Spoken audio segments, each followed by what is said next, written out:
Bonjour à toutes et à tous, bienvenue dans cette seconde édition de Subbiodive organisée par l'Agence régionale de la biodiversité et de l'environnement. Je suis Julien Deséchos, le directeur du média Sans Transition qui explore dans ses colonnes les solutions concrètes pour s'engager dans la transition écologique. Et vous l'avez compris, j'ai le plaisir d'animer cette rencontre, cette matinale. L'objectif de cette journée est d'abord de vous réunir, bien sûr, acteurs professionnels qui agissaient ou désireux d'agir, d'en savoir plus pour préserver la biodiversité, la ressource en eau du territoire, dans un contexte, je ne vous apprends rien, de changement climatique qui s'intensifie. Et on va le voir avec Jean Jouzel, le climatologue qu'on a le plaisir d'avoir parmi nous aujourd'hui. Pour cette nouvelle édition, nous aborderons le thème de l'adaptation à ce changement climatique par l'intermédiaire de solutions concrètes qui s'appuient sur la nature. Car les urgences en matière de climat et de biodiversité s'amplifient mutuellement et doivent donc être résolues ensemble.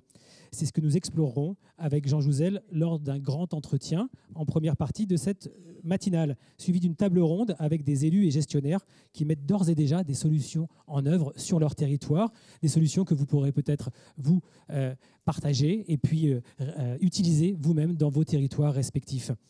La journée se poursuivra par 5 ateliers thématiques et la remise des labels, dont Territoire durable, COP d'avance, la reconnaissance territoire engagé pour la nature, le label Parc Plus pour des activités performantes, pour des parcs d'activités performants et durables.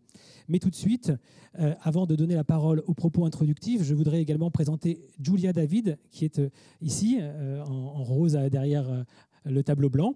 Elle est facilitatrice graphique et elle va synthétiser en images les propos clés de cette matinale sous la forme d'une chronique dessinée que vous aurez le plaisir de retrouver ensuite dans le hall pour celles et ceux qui ont envie de voir son travail artistique. Et je vous invite vraiment ensuite à vous rendre sur cette chronique dessinée. Voilà.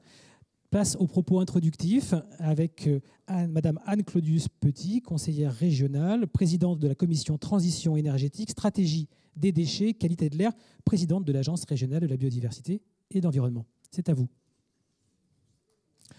À la tribune.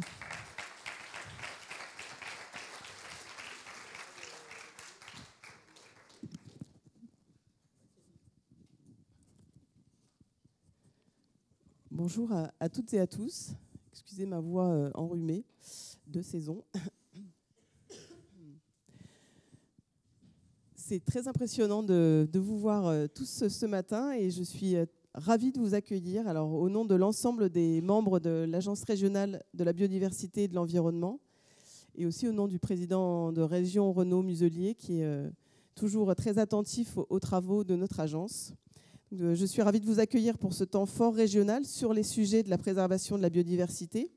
Nous avons voulu cette journée pour que l'ensemble des structures, qu'elles soient collectivités, associations ou entreprises qui agissent ou qui souhaitent agir, puissent s'informer, se rencontrer, échanger, débattre et ainsi contribuer à la démultiplication des projets. Le thème choisi pour cette deuxième année est majeur.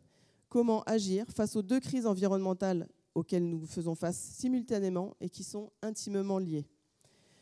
Nous avons la journée pour en débattre et pour ce faire, nous avons la chance d'avoir la présence d'un grand témoin, M. Jean Jouzel, qui pourra nous partager son expérience et sa vision. Nous aurons aussi de nombreux témoignages pour nous inspirer et nous donner les clés pour l'action. Je tiens à remercier bien sûr les membres de l'agence et les partenaires financiers de la journée, que sont la région Sud, l'Office français de la biodiversité, au travers de mon vice-président ici présent, la DREAL, bien sûr, l'Agence de l'eau, qui ouvre avec moi cette journée et qui vont me prendre la parole juste après, ainsi que les départements de Vaucluse et des Alpes-de-Haute-Provence, les métropoles de Nice et de Toulon, le Grand Avignon et bien sûr l'Agence de la transition écologique, l'ADEME. Je remercie aussi vivement les membres et partenaires techniques ayant contribué à l'organisation de cette journée, notamment le GREC Sud, le groupe régional des experts du climat de la région, les parcs naturels régionaux, le Conservatoire du littoral, la Chambre régionale d'agriculture, la Ligue de protection des oiseaux, ainsi que les différents intervenants. Enfin, je remercie l'ensemble des équipes de l'équipe de l'agence qui est à l'œuvre depuis des mois pour nous offrir cette riche journée avec la conférence de ce matin, les 5 ateliers de cet après-midi, l'espace d'exposition dont vous avez pu profiter en arrivant, ainsi que la cérémonie de remise de labels avec cette année 47 lauréats, cérémonie qui aura lieu en fin de journée et qui récompensera les acteurs, notamment collectivités, particulièrement engagés pour la biodiversité et l'environnement sur notre région. Cette journée s'inscrit pour la région Provence-Alpes-Côte d'Azur et son président Renaud Muselier dans une ambition forte en matière de préservation de la biodiversité. En effet, la région Sud a engagé depuis 2017 un plan climat, gardant une COP d'avance, renouvelée en 2021. Et c'est dans ce cadre et avec un rôle de chef de file que la région mène des actions ambitieuses de préservation de la biodiversité. Un cadre d'intervention financier dédié à la biodiversité, le lancement de la création d'un 10e parc naturel régional dans les Maures, les Sérelles et le Tanneron, la labellisation de plus de 60 territoires engagés sont autant d'actions qui sont au cœur de ce plan climat. Pour renforcer son action et mobiliser le plus grand nombre, la région a aussi créé en 2023, avec l'État et ses agences, des collectivités et des acteurs associatifs et socio-économiques, un établissement public de coopération environnementale, notre agence, l'Agence régionale de la biodiversité et de l'environnement. Véritable plateforme partenariale, elle permet une action collective avec 19 structures membres et plus de 60 partenaires techniques pour améliorer la connaissance, sensibiliser, former et accompagner les différents acteurs. Pour aller plus loin, comme prévu par la loi, la région a lancé depuis l'année dernière la formalisation d'une stratégie régionale de la biodiversité, véritable feuille de route partagée avec tous les acteurs du territoire. Et un certain nombre d'entre vous y a contribué, je les en remercie chaleureusement. Ce sont ainsi plus de 250 actions qui ont été proposées et un premier plan d'action verra le jour au premier trimestre 2025. Ça, c'est pour le teasing. J'en profite pour remercier tous ceux et celles qui y ont contribué, bien sûr. À noter que cette démarche s'est faite en cohérence avec, à la fois avec la stratégie nationale biodiversité et la planification écologique qui est encore en cours au niveau régional et qui pourra s'appuyer sur la stratégie régionale biodiversité que j'ai citée à l'instant pour une feuille de route biodiversité partagée par l'ensemble des acteurs du territoire. L'enjeu fort de cette stratégie, c'est la mobilisation des entreprises, la mobilisation des collectivités, la mobilisation de tous, parce que nous pouvons tous agir à notre échelle. Il est effectivement important que la biodiversité puisse être intégrée dans l'ensemble des stratégies de développement et des politiques publiques, notamment les politiques d'aménagement. Aujourd'hui, cette prise en compte reste malheureusement minoritaire et j'espère que cette stratégie régionale et les événements comme celui d'aujourd'hui pourront permettre de faire monter à l'agenda politique et donc à l'agenda de l'action de l'ensemble des acteurs le sujet de la biodiversité. Nous en avons besoin, c'est la condition de notre résilience et la condition de notre adaptation au changement climatique qui est particulièrement importante en région Provence-Alpes-Côte d'Azur. Je vous souhaite une excellente journée en notre compagnie sur les différents thèmes qui vous sont proposés au cours de cette journée.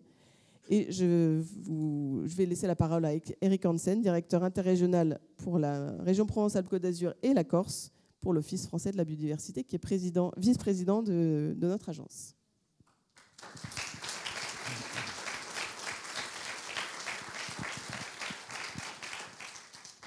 Merci beaucoup, Anne. Donc oui, comme le disait Anne, donc je suis le représentant de l'Office français pour la biodiversité, donc au niveau des deux régions, Provence-Alpes-Côte d'Azur et Corse. Et donc je suis vraiment fier de pouvoir affirmer que les efforts que nous faisons en collaboration donc avec l'ARB, dont je partage le pilotage avec Anne, comme elle l'a dit, portent leurs fruits, en tout cas commencent à porter leurs fruits. Donc cette collaboration n'est pas une dynamique récente, donc elle avait déjà été engagée il y a de nombreuses années, dès les premiers pas de la première SNB. Mais donc aujourd'hui, on peut dire que grâce à l'effort de tous, on commence à avoir des résultats qui sont probants. J'en profite pour remercier le président Muselier qui a toujours été à nos côtés. Et en tout cas, c'est vraiment important de savoir que la région PACA est vraiment très engagée. J'insiste, alors je n'aurais pas dû dire PACA parce que ça n'aurait pas plu au président, la région Provence-Alpes-Côte d'Azur, mais en tout cas, j'insiste pour dire que toutes les régions ne sont pas égales et on n'a pas dans toutes les régions un engagement aussi fort de la part du président et de son équipe pour la défense de la biodiversité. Donc les constats que nous faisons, c'est malheureusement des constats partagés sur les pressions exercées sur la nature, sur toutes les natures, car elle est plurielle et protéiforme, nécessitant que nous nous unissions pour partager nos constats, enjeux, solutions et financements. Il n'est plus possible de se disperser et d'agir en silo et en solo. C'est ainsi que l'ARB s'est imposée, car au travers de sa gouvernance partagée, nous nous assurons de la faisabilité et de la mise en œuvre de certaines actions d'envergure de la SNB. La SNB 2030 se conçoit très différemment par rapport à toute la première version. Sur les constats, même s'ils n'ont guère évolué dans le bon sens, les manières d'agir ont dû nécessairement changer. Il ne s'agit plus d'adhésion volontaire à une charte, mais de véritables plans d'action territorialisés et adaptés aux enjeux que nous partageons collectivement. La SNB 2030, adoptée en novembre 2023, se compose de 40 mesures rassemblant 209 mesures, c'est dire si l'urgence se fait sentir. Elle s'articule autour de 4 axes. Les 4 axes sont réduire les pressions, restaurer la biodiversité, mobiliser les citoyens et le dernier, et non pas des moindres, garantir les moyens d'atteindre ces ambitions. Sur ce dernier point, l'ARB est notre point d'ancrage, car c'est elle le point focal de nos efforts collectifs, que ce soit donc la partie étatique, les opérateurs de l'État et autres. L'OFB est largement impliqué dans la mise en œuvre de cette SNB, en étant pilote et copilote de 31 actions, dont certaines territoriales, sous notre responsabilité directe ou partagée avec des partenaires. Pour cela, notre établissement s'appuie sur des programmes qui existaient déjà ou bien sur de nouveaux programmes, comme par exemple le programme Biodiv France. Ce dernier programme perdurera sur 9 ans avec 30 partenaires, dont bien sûr la RBE, pour contribuer à la mise en œuvre d'actions de la SNB. Localement, il s'agit pour nous de renforcer des dispositifs qui sont portés par l'OFB et ses équipes interrégionales, mais dont l'animation est largement assurée par la RBE. Ainsi, les territoires engagés pour la nature, dont on remettra les labels en fin de journée, sont une réussite qui continue à progresser. De plus en plus de territoires répondent à cette dynamique. Donc ça démontre vraiment une volonté réelle d'engagement de beaucoup de collectivités. Les entreprises engagées pour la nature évoluent également en permettant aux partenaires économiques de construire un plan d'action en faveur de la biodiversité sur plusieurs étapes. Les atlas biodiversité communaux, donc les ABC, ont connu une expansion importante et à toutes les échelles, métropolitaine, communale, lorsque ces derniers sont réalisés avec une implication politique réelle et marquée. Ils peuvent aboutir à de véritables projets de territoire impliquant toutes les prérogatives communales ou intercommunales, depuis la cantine scolaire, les aires éducatives portées par le triptyque rectorat, communes, associations, jusqu'à une planification urbaine intégrant réellement la biodiversité comme un facteur de réussite et de bien-être. Oui, c'est possible. Et cela fait partie d'une économie verte. La seule vraie économie verte, mais elle doit avant tout non pas se baser sur des actions opportunistes non coordonnées, mais sur une planification réfléchie et intégrante. Aujourd'hui, les aires éducatives sont au nombre de 130, les ABC 58. C'est dire l'engouement qu'il y a pour ces dynamiques. Donc, ces chiffres sont toujours en augmentation et donc c'est vraiment une très bonne chose. Ils sont plutôt exponentiels et ça, c'est vraiment une très très bonne nouvelle. Nous avons aujourd'hui l'obligation de changer la trajectoire et de nous orienter vers un modèle de développement durable respectueux de la nature et des générations futures. La RB joue pleinement son rôle de catalyseur des actions de nombreux partenaires, car ce n'est qu'en rang serré et uni que nous pourrons espérer faire évoluer cette tendance. Tous les citoyens, tout le monde doit participer, les scientifiques, tout le monde, chacun à son niveau, peut bien évidemment et doit agir. Bien sûr qu'il n'est pas trop tard. Moi, je suis vraiment contre un grand nombre de discours qu'on entend un peu trop souvent qui sont toujours négatifs. Non, il n'est pas trop tard. Mais pour autant, il faut se remonter les manches. Nous devons agir tous ensemble si on veut y arriver. Voilà, en tout cas, c'est mon vœu le plus cher. Je vous remercie.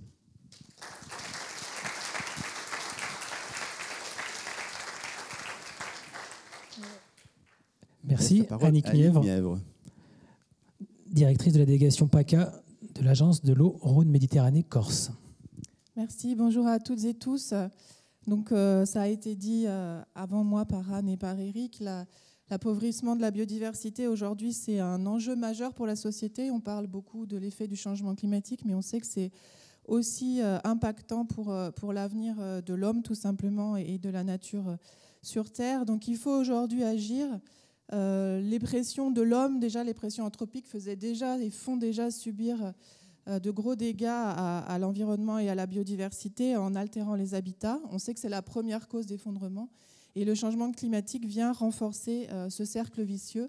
notamment dans le domaine de l'eau, où on a des sols de plus en plus secs, une plus grande évapotranspiration, des eaux de plus en plus chaudes en moindre quantité, et tout ça fait peser beaucoup de risques sur la biodiversité, notamment aquatique. Alors la stratégie nationale biodiversité qui a été citée 2030, elle demande d'inverser les trajectoires, bien évidemment, en agissant d'abord sur la restauration des habitats. Il faut restaurer ce fonctionnement naturel pour mieux préserver la biodiversité. Et donc aujourd'hui, comme vient de le dire Eric, la question c'est plus de savoir où on doit agir, mais il faut agir et il faut se donner des priorités d'action dès maintenant. Alors dans le domaine de l'eau, on a le schéma directeur d'aménagement et de gestion des eaux qui a été validé en 2022, qui réaffirme en priorité la nécessité de mettre en œuvre des solutions fondées sur la nature et de lutter contre le changement climatique. C'est pourquoi nous, on accompagne ces actions avec des taux déjà ambitieux et on contribue en ce sens aux actions de la COP sur le sujet. Donc on investit sur la restauration des milieux, la préservation, la restauration des zones humides et leur préservation, la végétalisation, la désimperméabilisation, l'infiltration de l'eau dans les sols, la création d'infrastructures agroécologiques et puis le soutien à l'agroécologie en général et à l'agriculture biologique.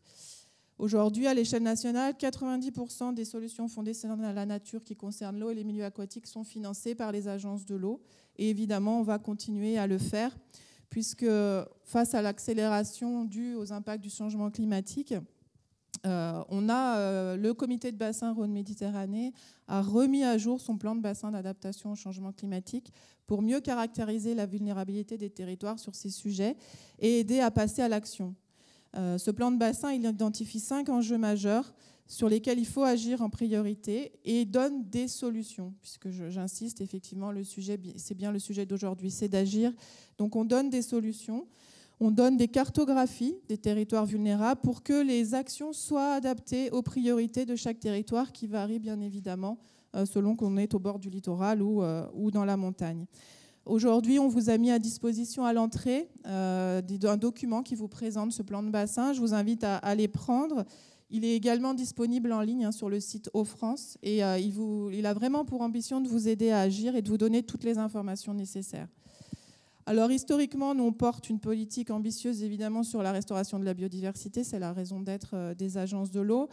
Et aujourd'hui, c'est d'autant plus au cœur donc, du SDAGE 2022-2027 qui est demandé par la directive cadre européenne, mais c'est aussi donc l'enjeu principal, c'est la prise en compte de ce changement climatique sur le bon état des eaux. On ne peut plus seulement se contenter de réparer les erreurs du passé, il faut aussi anticiper ce qui arrive devant nous pour mieux nous adapter. Et donc, alors, par les temps qui courent aujourd'hui, nous avons la chance, nous, d'avoir un budget en augmentation. Donc, il faut quand même le saluer. À compter de l'an prochain, on commence notre 12e programme d'aide qui aura 25% de plus de capacité d'aide que le précédent. Donc, il faudra s'en saisir. Et il va permettre d'accompagner de façon encore plus ambitieuse les territoires pour répondre à ces enjeux qui sont devant nous. Donc, c'est 600 millions d'euros qui seront mobilisés sur les 6 prochaines années sur le bassin Rhône-Méditerranée et la Corse en faveur de la biodiversité et de la restauration des milieux aquatiques. Donc, c'est près de 20% de plus que sur les 6 années précédentes. Et on a des taux d'aide qui sont relevés à 80% pour les actions les plus ambitieuses. Donc, voilà, on est là pour vous donner les moyens d'agir et on espère que vous allez vous en saisir. Je vous donne rendez-vous le 31 janvier prochain, notez la date, on vous donnera évidemment toutes les informations pour vous présenter ce nouveau programme d'action. Et comme je le dis toujours, tant que les maîtres d'ouvrage seront là et porteront des actions, nous resterons à vos côtés. Je vous remercie beaucoup du coup la RBE et la région d'avoir organisé cette journée, mais bien au-delà évidemment de toute l'action qui est menée au quotidien sur ces sujets et qui nous permettent, eh bien, comme aujourd'hui, de faire des retours d'expérience pour accompagner au mieux les maîtres d'ouvrage qui sont décisifs pour l'avenir. Merci beaucoup.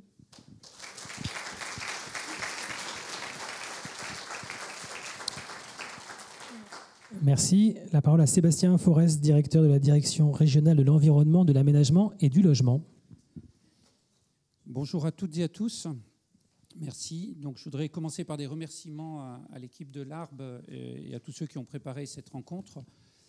Ça fait 2 ans que je suis sur ce poste. Je suis arrivé, c'était, je crois, la première rencontre. J'avais déjà noté une belle dynamique et je constate aujourd'hui qu'elle est largement amplifiée. Donc bravo aux équipes qui œuvrent pour cette dynamique et notamment aux équipes de l'Arbre. On m'a préparé un discours très long, mais je vais essayer d'être beaucoup plus synthétique, surtout que pas mal de choses ont été évoquées. Donc vous parlez changement climatique dans notre région. Je pense que le sujet que vous avez mis à l'ordre du jour, il est pleinement d'actualité et très prégnant dans notre région, qui est certainement l'une des plus concernées. Que dire des enjeux de biodiversité? On est considéré comme un point chaud de la biodiversité en Méditerranée, en Europe, dans notre pays. Donc les sujets que vous abordez sont au cœur de nos préoccupations. Ils font partie pleinement des travaux menés dans le cadre de la planification écologique. Vous savez que la priorité, l'objectif principal de ces travaux de planification écologique, c'est la réduction des émissions de gaz à effet de serre. Mais les enjeux de biodiversité sont pleinement intégrés et un focus group, c'est l'appellation qui a été donnée, s'assure que l'ensemble des actions qui sont à engager à ce titre sont également favorables à la biodiversité, que quand on agit d'un côté, on n'agit pas contre d'autres enjeux. Cette opération en région et de planification écologique est très bien engagée. La région a été région pilote dans la démarche et le 11 décembre prochain, nous passerons conjointement avec la région de la phase de préparation qui a impliqué beaucoup d'acteurs, que ce soit au niveau régional ou au niveau départemental, au plan d'action qui sera arrêté ce jour-là et nous passerons à la mise en œuvre d'un certain nombre d'actions pour agir sur cette planification écologique. En matière de biodiversité, les stratégies, elles sont là, on les connaît, elles ont été citées tout à l'heure, la déclinaison régionale de la stratégie nationale biodiversité, la stratégie régionale biodiversité, la déclinaison de la stratégie nationale aire protégée. L'ensemble des acteurs sont concertés, mobilisés dans ce sens. Donc, on n'a pas à réinventer la stratégie, mais à s'assurer qu'elle puisse être développée et mise en œuvre. Avant de conclure, je voudrais aborder 2 aspects qui me semblent dans notre actualité que nous devons avoir en ligne de mire et qui n'ont pas été évoqués. Le développement de sites naturels de compensation, restauration et renaturation. Notre région est pilote, pionnière en la matière avec un SNC qui a été développé il y a pas mal d'années, un deuxième qui vient d'être agréé et l'objectif que l'on peut avoir, c'est de disposer de modalités de compensation plus efficientes par rapport à ce que l'on a fait ces dernières années. Nous sommes sur un territoire qui s'aménage, qui a des projets, qui se développent. Ce n'est pas sans affecter la biodiversité. Il faut évidemment réduire le plus possible ces impacts, les éviter d'abord, les réduire et lorsqu'on a besoin de compenser, le faire de façon efficiente. Et des sites travaillés collectivement peuvent apporter cette efficience qui n'est pas toujours au rendez-vous de ce qui a été fait ces dernières années. Le deuxième aspect que je voulais évoquer concerne la politique de restauration. Donc on développe des politiques de restauration, l'agence de l'eau l'évoquait. Sachez qu'au niveau européen, une ambition forte a été décidée en matière de restauration de la biodiversité. Une directive a été approuvée en juin dernier. Nous devrons la décliner sous forme d'un plan national de restauration. Et là aussi, je n'ai pas encore les contours de la méthode qui sera utilisée, mais je pressens qu'elle s'appuiera fortement sur les territoires, sur les acteurs, sur vous, pour être au rendez-vous de l'ambition que l'Europe nous donne en matière de restauration de la biodiversité. Nous sommes beaucoup attachés à la préserver, à éviter la destruction de biodiversité. Nous devons continuer à le faire, bien entendu, mais aussi restaurer les agressions du passé en matière de biodiversité. Donc je terminerai pour remercier également le conseil régional qui, dans notre région, est très mobilisé sur les questions de biodiversité. Ça a été évoqué également par Eric. Je crois que je peux témoigner aussi dans les échanges que je peux avoir avec mes collègues des autres régions que ce n'est pas le cas partout. Donc nous avons la chance d'avoir un alignement de planètes et beaucoup de bonne volonté pour agir. Donc soyons efficients et les moyens, même s'ils sont difficiles côté budget État, l'Agence de l'eau l'a dit, elle voit ses budgets renforcés. Donc comptez sur nous pour être à vos côtés, pour agir en faveur de la biodiversité dans notre belle région. Merci.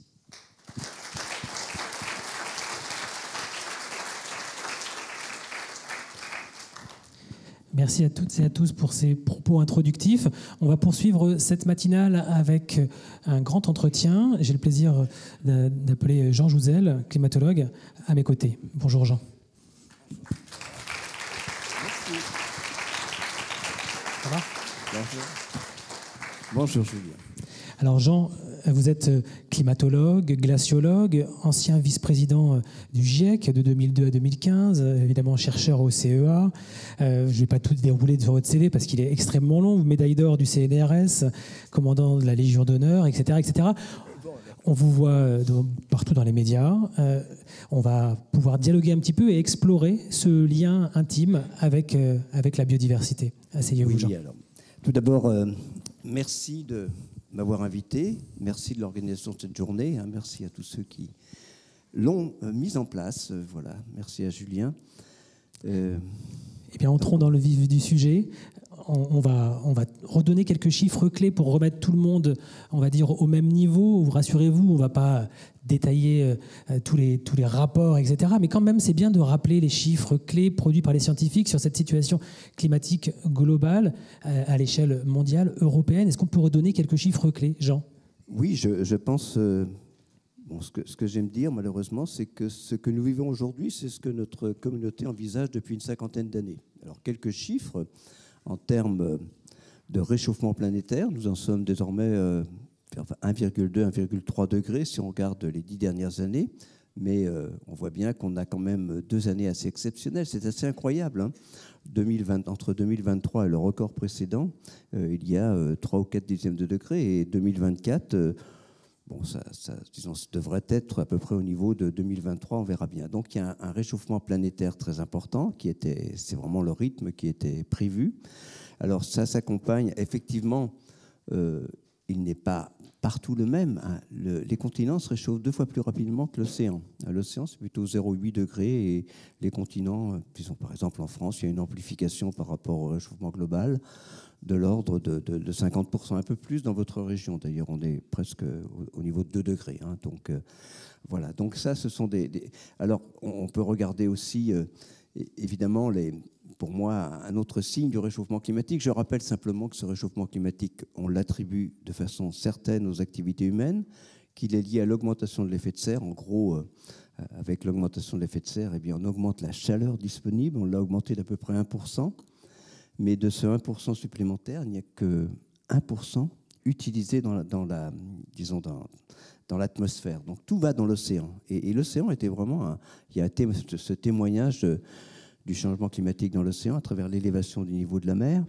Donc, et là, c'était aussi anticipé. L'élévation du niveau de la mer s'accélère. Elle est 2 fois plus rapide, disons, aujourd'hui qu'il y a une vingtaine d'années. On est pratiquement à 5 mm par an. On était dans les années 90 à 2 mm par an, entre 2 et 3 mm par an. Donc ça, c'est quelque chose. Et puis on a tous ces événements extrêmes que l'on vit. Disons, voilà, c'était aussi quelque chose qui était depuis les années 90. On n'arrête pas de répéter que ces événements extrêmes vont devenir plus fréquents, plus intenses. Alors ça peut prendre évidemment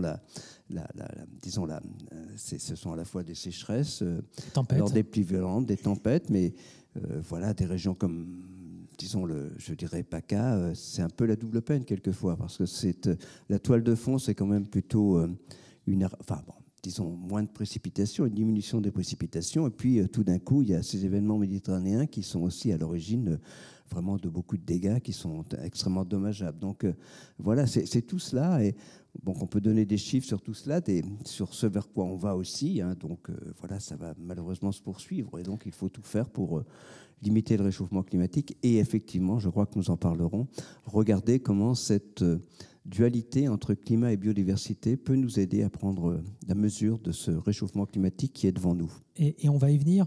Un dernier point, puisque là on était d'un point de vue macro, on a compris qu'on y allait cette fois, c'est plus une incantation, on sait que le constat d'origine, tout ça, il y a un consensus. Vous me disiez, Jean, pour préparer cette rencontre, que peut-être là où la communauté scientifique a péché, c'est peut-être en minimisant parfois un peu quelque part les conséquences. Aujourd'hui, on est vraiment face au pied du mur. Oui, je ne pense pas qu'on a, disons, d'un point de vue assez macro, on n'a pas minimisé. On verra toujours. Alors, on verra pour les années 2023-2024. On peut aussi, pas craindre, mais penser qu'on est dans un même contexte que les années 2000, c'est-à-dire qu'on a eu 98 très chaud, et puis après, pour battre le nouveau record, il a fallu attendre 10 ans. Peut-être que le record ne sera pas battu d'ici 2030. Il ne faudrait pas être étonné de ça. Hein, c'est ça que je veux dire. Voilà, donc on n'a pas... Bon, je crois qu'on a quand même correctement envisagé. Voilà. Alors, on peut avoir aussi des événements intenses qui sont plus intenses qu'on l'imaginait, mais c'est plutôt ponctuel. Mais disons, globalement, vraiment, on est sur, malheureusement, les trajectoires qui sont envisagées, qui étaient envisagées depuis 50 ans. Et ça doit quand même nous... Le fait que notre communauté scientifique a correctement envisagé disons, la façon dont le réchauffement climatique allait se mettre en place, ça doit nous inviter à accorder de la crédibilité à cette même communauté scientifique pour ce qu'on envisage à échéance des prochaines décennies et au-delà. Et ça, c'est un point important. Là, vous êtes forcément, vous, un lanceur d'alerte quelque part aussi. Du global au local, ces scénarios climatiques que vous avez rappelés, ici en Provence, comment ça se dessine en quelques points évidemment, il y a le grec qui est sur le territoire. D'ailleurs, merci. Je suis sûr qu'il y a des gens du grec ici. C'est tout à fait remarquable, disons, ce que vous avez fait. Donc, moi, je m'appuie beaucoup. Alors, donc, voilà, je n'ai pas...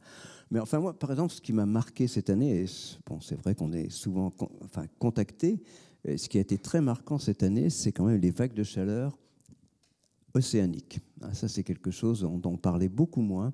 Et donc, voilà, c'est quand même un vrai problème, y compris pour la biodiversité. On y reviendra, bien sûr. Disons, la combinaison de l'acidification de l'océan qui se fait, disons, de façon relativement lente, mais disons sans. On ne peut pas l'arrêter, cette acidification. Et ces vagues de chaleur océanique, disons, a des conséquences très claires sur la vie océanique et donc sur sa biodiversité. Donc, on voit bien déjà, mais vous le savez aussi bien que moi, des déplacements de populations, de faune, de flore dans la Méditerranée qui deviennent assez importantes et qui peuvent nous questionner. Sur le continent, ici, disons, le réchauffement climatique est bien marqué, un peu plus bien sûr que sur l'océan, mais on atteint les 2 degrés. Ça se traduit aussi, l'élévation du niveau de la mer est bien sûr là. Les événements méditerranéens, donc voilà, on verra cette année ce qui se passe, mais il y a ce lien entre une mer Méditerranée particulièrement chaude et le risque d'événements méditerranéens. Ce n'est pas non plus tous les ans, mais ils deviennent plus fréquents, plus intenses. Voilà, y compris si on regarde maintenant dans les régions montagneuses, il y a quand même l'enneigement diminue, les précipitations diminuent également. Disons, il y a le responsable ici de l'eau du bassin, mais on voit bien qu'il y a des modifications liées à ce qui se passe dans nos montagnes, disons en termes de simplement de saisonnalité. Il y a plus de précipitations, plus de pluie, moins de neige. En termes de saisonnalité, ça joue aussi. Donc tout ça, ça interroge. Je ne veux pas dire que ce soit... Il faut vraiment s'y pencher et disons, attacher. Le climat dans cette région varie aussi bien au niveau côtier, dans les montagnes et au niveau évidemment, le principal risque, quand même, peut-être qu'on perçoit plus, qu'on a perçu, je crois, quand même ici cet été. Alors, moi, j'étais en Bretagne, il ne faisait pas trop chaud, ça allait, mais disons, il y a quand même eu des vagues, disons, des périodes assez chaudes et qui sont quand même pas très agréables dans les métropoles. On y reviendra probablement avec l'îlot de chaleur urbain. C'est quand même une des questions qui se posent, c'est comment peut-on continuer à vivre de façon agréable dans une métropole l'été si, disons, on ne prend pas des mesures, si on n'y porte pas d'attention. Et ça, c'est très important, je crois. Alors, dans ce contexte, vous vous êtes rapproché de scientifiques qui œuvrent sur la thématique de la biodiversité, l'exposition tournée du climat et de la biodiversité qu'on pourra découvrir dans le hall durant cette journée. Est-ce à dire que climat et biodiversité sont les 2 faces d'un même combat, Jean Jouzel ? Oui, d'abord, je vous remercie d'avoir invité la tournée ici. Donc, merci à ceux de la tournée qui sont dans la salle, s'il y en a, du climat. Alors, on est parti il y a une dizaine d'années, enfin en 2015, ou en 2014, avec le train du climat. Voilà cette idée d'aller vers les gens, vers les populations. Disons, on a fait, mes collègues, enfin j'y ai participé un peu, je m'y suis impliqué un peu dans l'organisation, mais donc ça s'est mis en place autour du climat d'abord, et puis effectivement, on a compris que, si on veut aller vers les territoires vraiment et tout, il y a ce lien entre climat et biodiversité qui est très fort dans les deux sens. Donc on y reviendra, c'est ce que vous verrez en regardant cette exposition. Mais oui, c'est clair qu'il faut regarder cela comme un ensemble, l'environnement. Et quand on parle de transition, c'est beaucoup plus large que climat, biodiversité. Ça interroge vraiment tout le mode de fonctionnement de nos sociétés. C'est ça qui est très important. Je me suis beaucoup intéressé, y compris aux aspects enseignement, donc avec un rapport sur la formation, la sensibilisation de l'enseignement supérieur. Le message, c'est que cette transition, elle est très large. Climat et biodiversité, bien sûr, c'est très important, mais c'est vraiment aussi l'aspect sociétal, économique, culturel également qui doit vraiment être pris en compte. Et je sais que beaucoup de gens le prennent en compte, mais c'est un message que je souhaite donner et qu'on essaye de donner aussi bien sûr dans cette tournée. Une vision systémique, et avec cette tournée et que vous pourrez donc voir cette exposition. Je vous invite à y aller. Il y aura un scientifique, Éric Martin de l'INRAE, qui sera à disposition pour des explications et des questions. Voilà, fin de la parenthèse sur l'exposition. Si on poursuit, on a entendu en introduction le cadre législatif qui était posé. Certains ont même dit que, quelque part, on avait les outils. Est-ce que vous êtes d'accord avec ça, Jean? Est-ce que, pour vous, on a tous les outils, vraiment? En tout cas, on a les lois. Disons, alors, je connais moins, j'ai compris les 200 mesures dans la loi, disons, dans les aspects biodiversité. Quand même, disons, quand on regarde sur la loi, le changement climatique résilience, l'ambition est là. Disons, affirmer dans la loi une neutralité carbone à horizon 2050, c'est quand même quelque chose qui est ambitieux sur le climat. C'est aussi ambitieux d'avoir affirmé un objectif à horizon 2030, moins 55%, disons, par rapport à 90. On a déjà fait un bout du chemin, mais c'est quand même... Alors après, on viendra sur la biodiversité, mais c'est quand même diminuer nos émissions de 5% par an. On a accompagné cela, et c'est important parce que j'allais le souligner, dans la planification écologique, on n'a pas simplement une loi, on a une planification écologique. Et j'ai rencontré Antoine Pellion la semaine dernière, il était très content de rester dans la... Enfin, bon, il a envie de continuer. Il venait juste d'être confirmé par disons, notre Premier ministre. Voilà. Mais donc, j'espère que cette planification... disons, va se mettre vraiment en place. Et là, il y a un volet biodiversité, ça a été cité, c'est très important. C'est pas simplement cette planification, ça tient compte de cette dualité climat-biodiversité. Sur la biodiversité, je crois qu'il y a de l'ambition. Alors, après, c'est les moyens qui sont... Bon, je dis souvent que... Bon, je peux répéter ici, pour le climat, je suis peut-être plus proche que de la biodiversité sur les mesures ponctuelles, mais on voit bien que les mesures qui sont mises en place par rapport à l'objectif affiché, l'objectif est ambitieux, les mesures ne sont peut-être pas à la hauteur de l'ambition, et j'aurais aimé, pour l'avoir vécu, disons, que les propositions des 150 citoyens soient plus prises en considération qu'elles ne le sont dans la loi actuellement. Ça nous mettrait, je crois, un peu plus proche de la trajectoire affichée. Mais la trajectoire affichée est très ambitieuse. Elle est aussi ambitieuse en termes de biodiversité. C'est pas simple d'inverser après 2030. Mais là aussi, c'est une question de moyens, et c'est une question de... c'est très agréable de voir beaucoup de monde ici, parce que c'est quand même c'est ici que ça se passe. Mais aussi pour le climat, d'ailleurs. On pourra parler d'adaptation, on pourra parler du développement du renouvelable. Disons, beaucoup de choses se passent dans les territoires. Dans les territoires, c'est très clair. Donc, c'est ça qui est important. Et c'est ça qui est important. Et justement, concernant les collectivités locales, dans les territoires, comme ici en Provence, comment peuvent-elles accélérer dans cette dynamique de double combat, biodiversité-climat, même si on a bien compris que ce n'était pas suffisant pour la transition, mais c'était quand même un grand pas en avant. Elles ont des outils pour ça, les plans alimentaires territoriaux, les PCAET, les plans climat, les ZAN, les PLU. Il y a plein de choses à faire, oui. Disons, les instruments... Moi, il me semble que les instruments existent. Ce n'est pas la peine d'en créer de nouveaux. Il faut faire fonctionner. Les lois existent, il faut les mettre... Enfin, voilà, les objectifs sont affichés. Je dirais, je suis en phase avec les objectifs. Donc, il faut disons... se serrer les coudes pour y arriver. Alors oui, quand on regarde la biodiversité, c'est quoi climat-biodiversité? C'est d'abord quand même, disons, des conséquences assez négatives quelquefois du réchauffement climatique sur la biodiversité, ne serait-ce que les feux de forêt, par exemple. C'est quand même, ça peut quand même être assez dommageable. Et donc, on a quand même une mission, c'est d'éviter quand même que le climat n'impacte trop la biodiversité et les écosystèmes. Donc, il y a d'autres façons. On peut parler de la Loisane,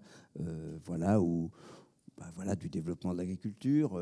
Tout cela, il faut trouver un vivendi entre agriculture, environnement, biodiversité, climat, c'est tout cela qu'il faut trouver. Et puis aussi, il y a quand même 70% de la population, 80% ici, qui vivent dans les villes. Donc comment on fait pour que tout cela se développe de façon harmonieuse ? Oui, il y a effectivement la protection de la biodiversité, éviter que le climat ne l'endommage trop. Mais aussi, dans l'autre sens, oui, c'est vrai qu'une des façons de faire face par exemple, aux vagues de chaleur, c'est quand même la végétalisation des villes, la nature en ville, la revégétalisation souvent, parce qu'il y a quand même beaucoup de cœurs de ville qui ne sont pas à la hauteur en termes de nature en ville. Dans les les grandes lignes, en tout cas. Voilà, dans les grandes lignes. Oui, autrement, disons, pour moi, le rôle de la biodiversité, c'est aussi, on voit bien dans le cas d'inondation, la préservation des zones humides est très importante. Donc, et puis, la Loisane aussi, on parle de la préservation. Il faut vraiment préserver la nature. Et puis, il y a tous ces aspects, ce lien à travers le stockage du carbone. C'est aussi quelque chose qu'il faut prendre en compte. Donc, il faut préserver le stockage du carbone. Ça veut dire aussi préserver les forêts, disons, les gérer de façon optimale par rapport à la biodiversité, par rapport à... il peut y avoir des sources de conflits, par exemple dans le développement du renouvelable, c'est pas toujours si simple. Tout ne va pas toujours dans le même sens entre biodiversité et climat. On voit bien. Mais trouver les lignes de crête pour avancer ensemble sur ces deux axes. Justement, je crois que c'est la concertation et que les gens se retrouvent autour de ces problèmes et en discuter de plus en plus au niveau international. On nous a reproché, moi je me suis beaucoup impliqué effectivement, tu l'as dit, excuse-moi, Julien, je te tutoie, mais vous l'avez dit, Julien, oui, n'est-ce pas ? Julien, oui, c'est quand même, disons, moi je suis le GIEC, on nous a reproché de ne pas nous intéresser assez à la biodiversité, ce qui n'est pas le cas quand même. Les gens, si vous allez dans les rapports du GIEC, la biodiversité est vraiment prise en compte, et bien sûr, il y a le rapport IPBES, on essaye de rapprocher les communautés. Dans un laboratoire moi je suis dans un laboratoire parisien encore, il y a beaucoup de gens qui travaillent sur ces aspects, à la fois le lien encore climat-biodiversité ou climat-agriculture, et disons la nature, parce qu'elle soit aménagée ou bien plus libre. Donc oui, on fait cet effort. Donc il faut continuer, mais au niveau régional, je pense que c'est aussi... que l'agence de l'eau, la biodiversité, tous discutent, mais on est là ce soir. Disons aujourd'hui, vous allez être là toute la journée, vous allez avoir ces trophées ce soir. Donc ça montre, je crois que c'est important de se concerter. C'est quand même à ce niveau-là, des PCAET, c'est au niveau régional. Quand on parle d'adaptation au réchauffement climatique, quand on parle de climat, de biodiversité, c'est là où ça se décide. C'est pas au niveau, disons, le rôle de l'État, c'est de mettre en place les lois, les objectifs, mais la réalité, ça se passe dans les territoires. Ça se passe ici dans les territoires, et justement aussi avec les entreprises. Ouais. Donc, comment on les embarque, ces entreprises ? Je crois qu'ils font... disons, tout le monde est concerné par la lutte contre le réchauffement climatique, par la préservation de la biodiversité. D'abord, on peut les embarquer par des législations, et de plus en plus, il y a, disons, les entreprises qui d'une certaine façon, ou les infrastructures qui portent atteinte à la biodiversité, on en a parlé, de restaurer, donc il y a des compensations et tout ça, il faut mettre en place, il faut que ça soit fait sérieusement, et c'est pas toujours le cas. Donc il y a vraiment, disons, là aussi, il y a un cadre législatif pour entraîner les entreprises dans cette préservation de la biodiversité. Mais il y a aussi, je crois, il y a aussi une image qui est importante pour les entreprises. On voit bien que celles qui regardent vraiment vers l'extérieur, aussi bien la protection du climat que la biodiversité, ont peut-être plus de chances d'attirer les jeunes talents. C'est assez important. J'engage aussi les entreprises à... c'était une des recommandations de notre rapport sur l'enseignement supérieur, mais aussi on parlait beaucoup des entreprises à faire de la formation en interne. Donc par rapport à tout cela, mais je crois que le cadre existe. voilà, d'entraîner les entreprises, c'est important. Disons que chacun d'entre nous est concerné, les associations sont importantes, le système éducatif est important, je l'ai déjà dit. Voilà, donc les collectivités ont un rôle essentiel, donc il faut voilà, disons, on n'y arrivera que si toutes les organisations, tout ce qui fait notre société regarde dans la même direction. Et c'est ça qui est important. Et au niveau national, c'est peut-être possible. Au niveau international, ce n'est pas le cas actuellement. Ce manque de solidarité au niveau international, disons, me fait craindre quelquefois, disons, y compris en termes de biodiversité, hein. Disons, plus au niveau planétaire, quand même, c'est une difficulté pour atteindre les objectifs. La solidarité régionale est très importante. Disons, regarder tous ensemble dans la même direction. Pas si simple. Non. En effet. Jean Jouzel, dernière question avant de partir sur la table ronde. Forcément, les solutions fondées sur la nature, ça va être un des sujets importants aujourd'hui. Comment peuvent-elles nous permettre de relever ce double défi de construire la résilience du territoire ici, en Provence? Oui, alors en Provence, moi je pense que, je l'ai redit, il y a des fragilités en Provence par rapport au massif forestier qu'il faut préserver. Il y a des fragilités aussi par rapport à un développement qui serait trop débridé de l'urbanisme. Donc je connais la difficulté, pour en discuter souvent, de l'application de la loi ZAN, mais je crois qu'il faut vraiment, elle est vraiment très saine. Il faut aussi, quelquefois il y a peut-être des... Enfin, c'est pas simple de mener de front sur certaines infrastructures, respect de la biodiversité, et puis, par exemple, quand on peut parler de développement du renouvelable, c'est tout ça qu'il faut mettre en œuvre ensemble, et puis regarder le piégeage du carbone. Il y a aussi, c'est quand même, il faut faire attention à ces risques d'inondation, donc il faut penser aussi à l'aménagement. Donc voilà, disons, l'agence de l'eau est là, elle le sait mieux que moi, c'est pas ça, mais c'est important d'avoir une vraie vision assez large de respect de la nature. Si on respecte mieux la nature, je crois qu'on peut. On a parlé des zones humides, hein, évidemment, il faut les préserver. Voilà, donc il y a plein de choses à faire. Le stockage du carbone, la nature en ville. Maintenant, j'ai parlé plus des territoires. C'est aussi pour moi essentiel parce que ces problèmes de canicule. Quand le risque d'atteindre des 50 degrés dans une ville comme Marseille, c'est quand même quelque chose, dans la seconde partie de ce siècle, si on n'y fait pas attention, qui risque d'arriver. On est plutôt autour de 45 actuellement, mais ce sont des risques qui sont là ponctuellement, hein, bien sûr, c'est pas bien entendu. Mais ce risque, disons, pose quand même une question par rapport à la santé des populations et aussi la santé de la nature qui nous entoure. Je vais terminer simplement par la conclusion du dernier rapport du GIEC, hein, donc j'en ai été membre du conseil scientifique, mais disons, le réchauffement climatique, si nous n'en prenons pas la mesure, est une menace pour notre humanité et la nature qui nous entoure. Hein, c'est clairement, disons, c'est tout ça dont il faut prendre la mesure. Et merci de le faire à ce niveau. C'est important de le faire au niveau local, régional, en termes d'adaptation au réchauffement climatique, de développement. Et aussi, c'est le développement économique qui est à la clé. C'est très clair. Merci Jean Jouzel. Je crois qu'on en a bien pris Julien. la mesure avec vous. On peut l'applaudir.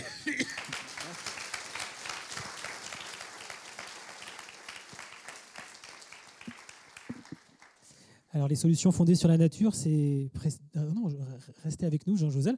C'est précisément l'approche qu'a choisie Freddy Ray de l'INRAE, conseiller régional d'Auvergne-Rhône-Alpes, vice-président de la communauté d'agglo du Pays Voironnais, maire de Saint-Nicolas de Macherin, membre du comité français de l'UICN, président de la commission gestion des écosystèmes. J'espère ne rien avoir oublié et je vous invite à nous rejoindre.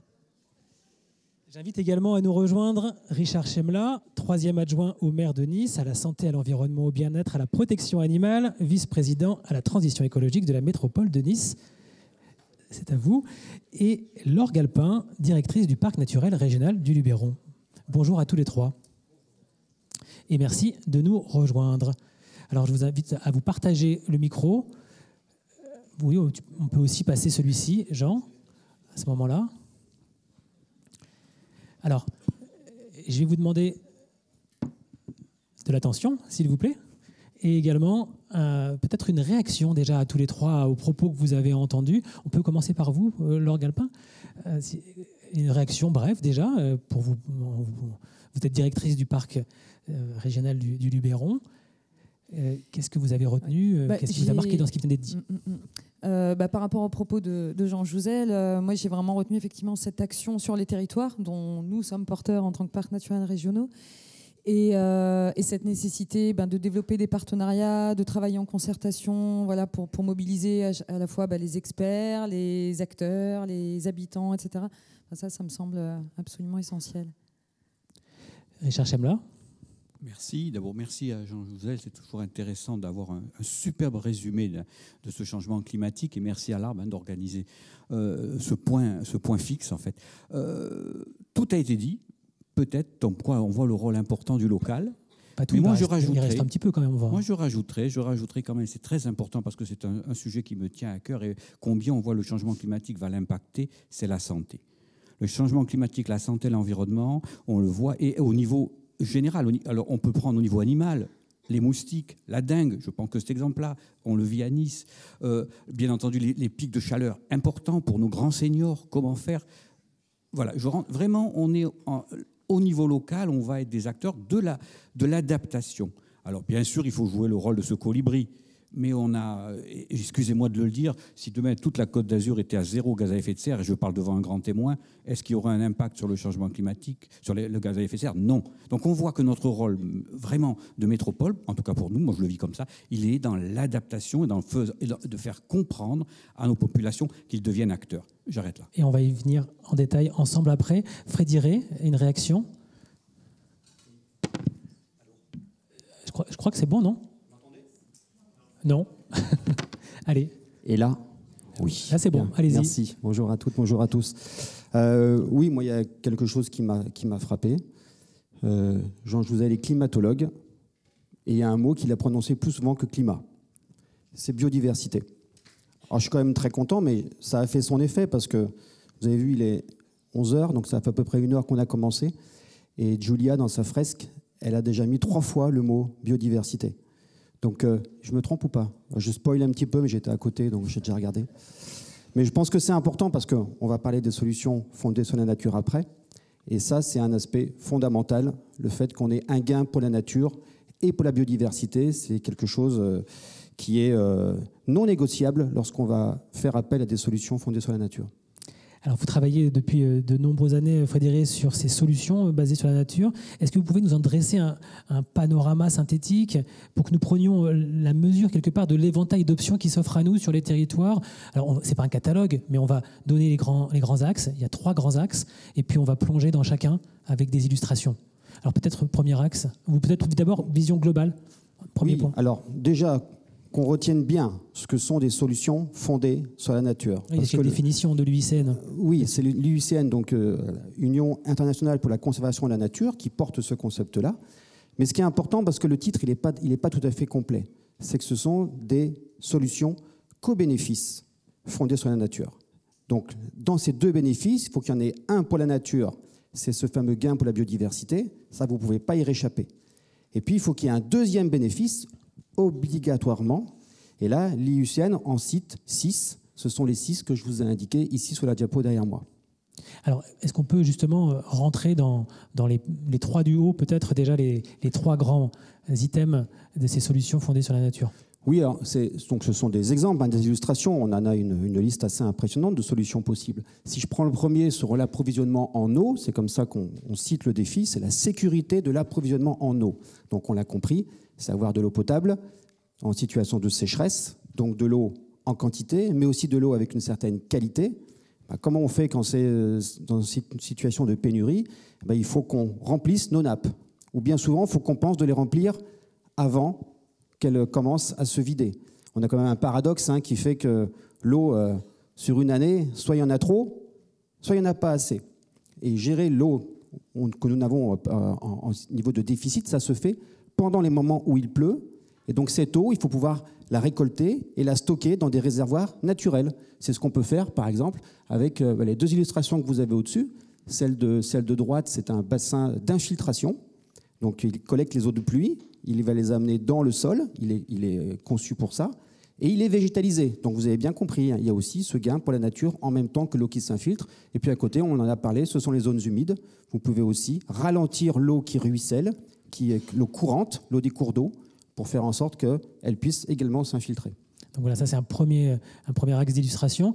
Si on va du côté de la réduction des risques naturels, par exemple. Alors là, il y a tout un panel de risques auxquels on peut s'adresser. Bon, les risques liés à l'eau, la sécheresse, on l'a dit, mais les inondations également.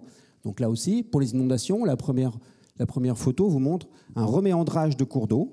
Le principe, c'est de redonner un fonctionnement plus naturel au cours d'eau. Vous avez votre gain pour la nature. Et en même temps, vous ralentissez l'eau.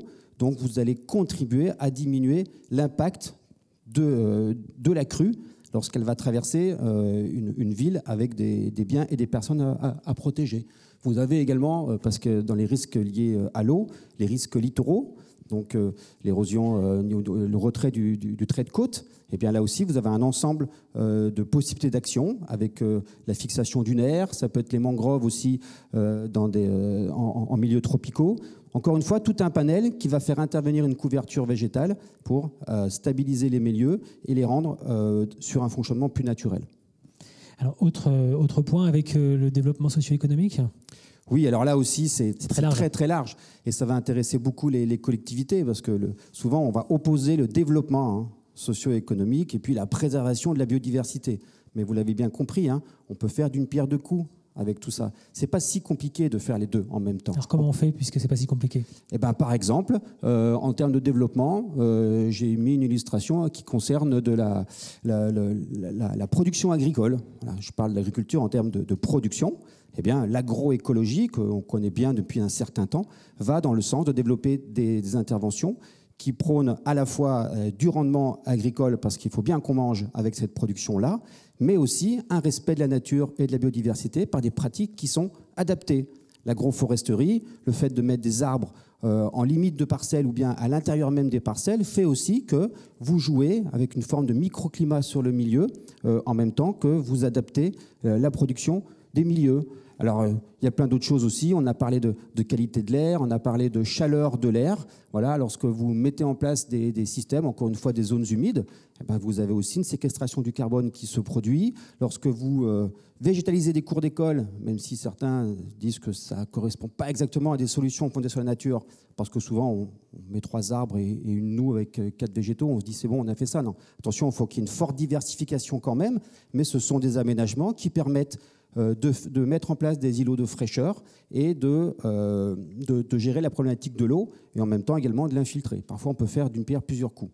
Alors, c'est justement, on va rentrer dans une pierre plusieurs coups. Ces solutions, vous avez parlé de co-bénéfices, biodiversité, climat. L'exemple de l'agriculture a été donné. Et comment on peut l'illustrer, ces co-bénéfices ? Est-ce qu'on peut repréciser encore un petit peu plus, notamment peut-être par rapport à l'eau ? Alors, oui. Avec l'eau, ça c'est un domaine qui est magique, parce que l'eau, c'est ce qui relie tout sur un bassin versant, mais dans les territoires aussi. Moi, j'aime bien comparer ça avec le sang qui coule dans notre corps. Il irrigue tout. Si le sang est malade, le corps est malade. C'est un peu pareil sur un bassin versant.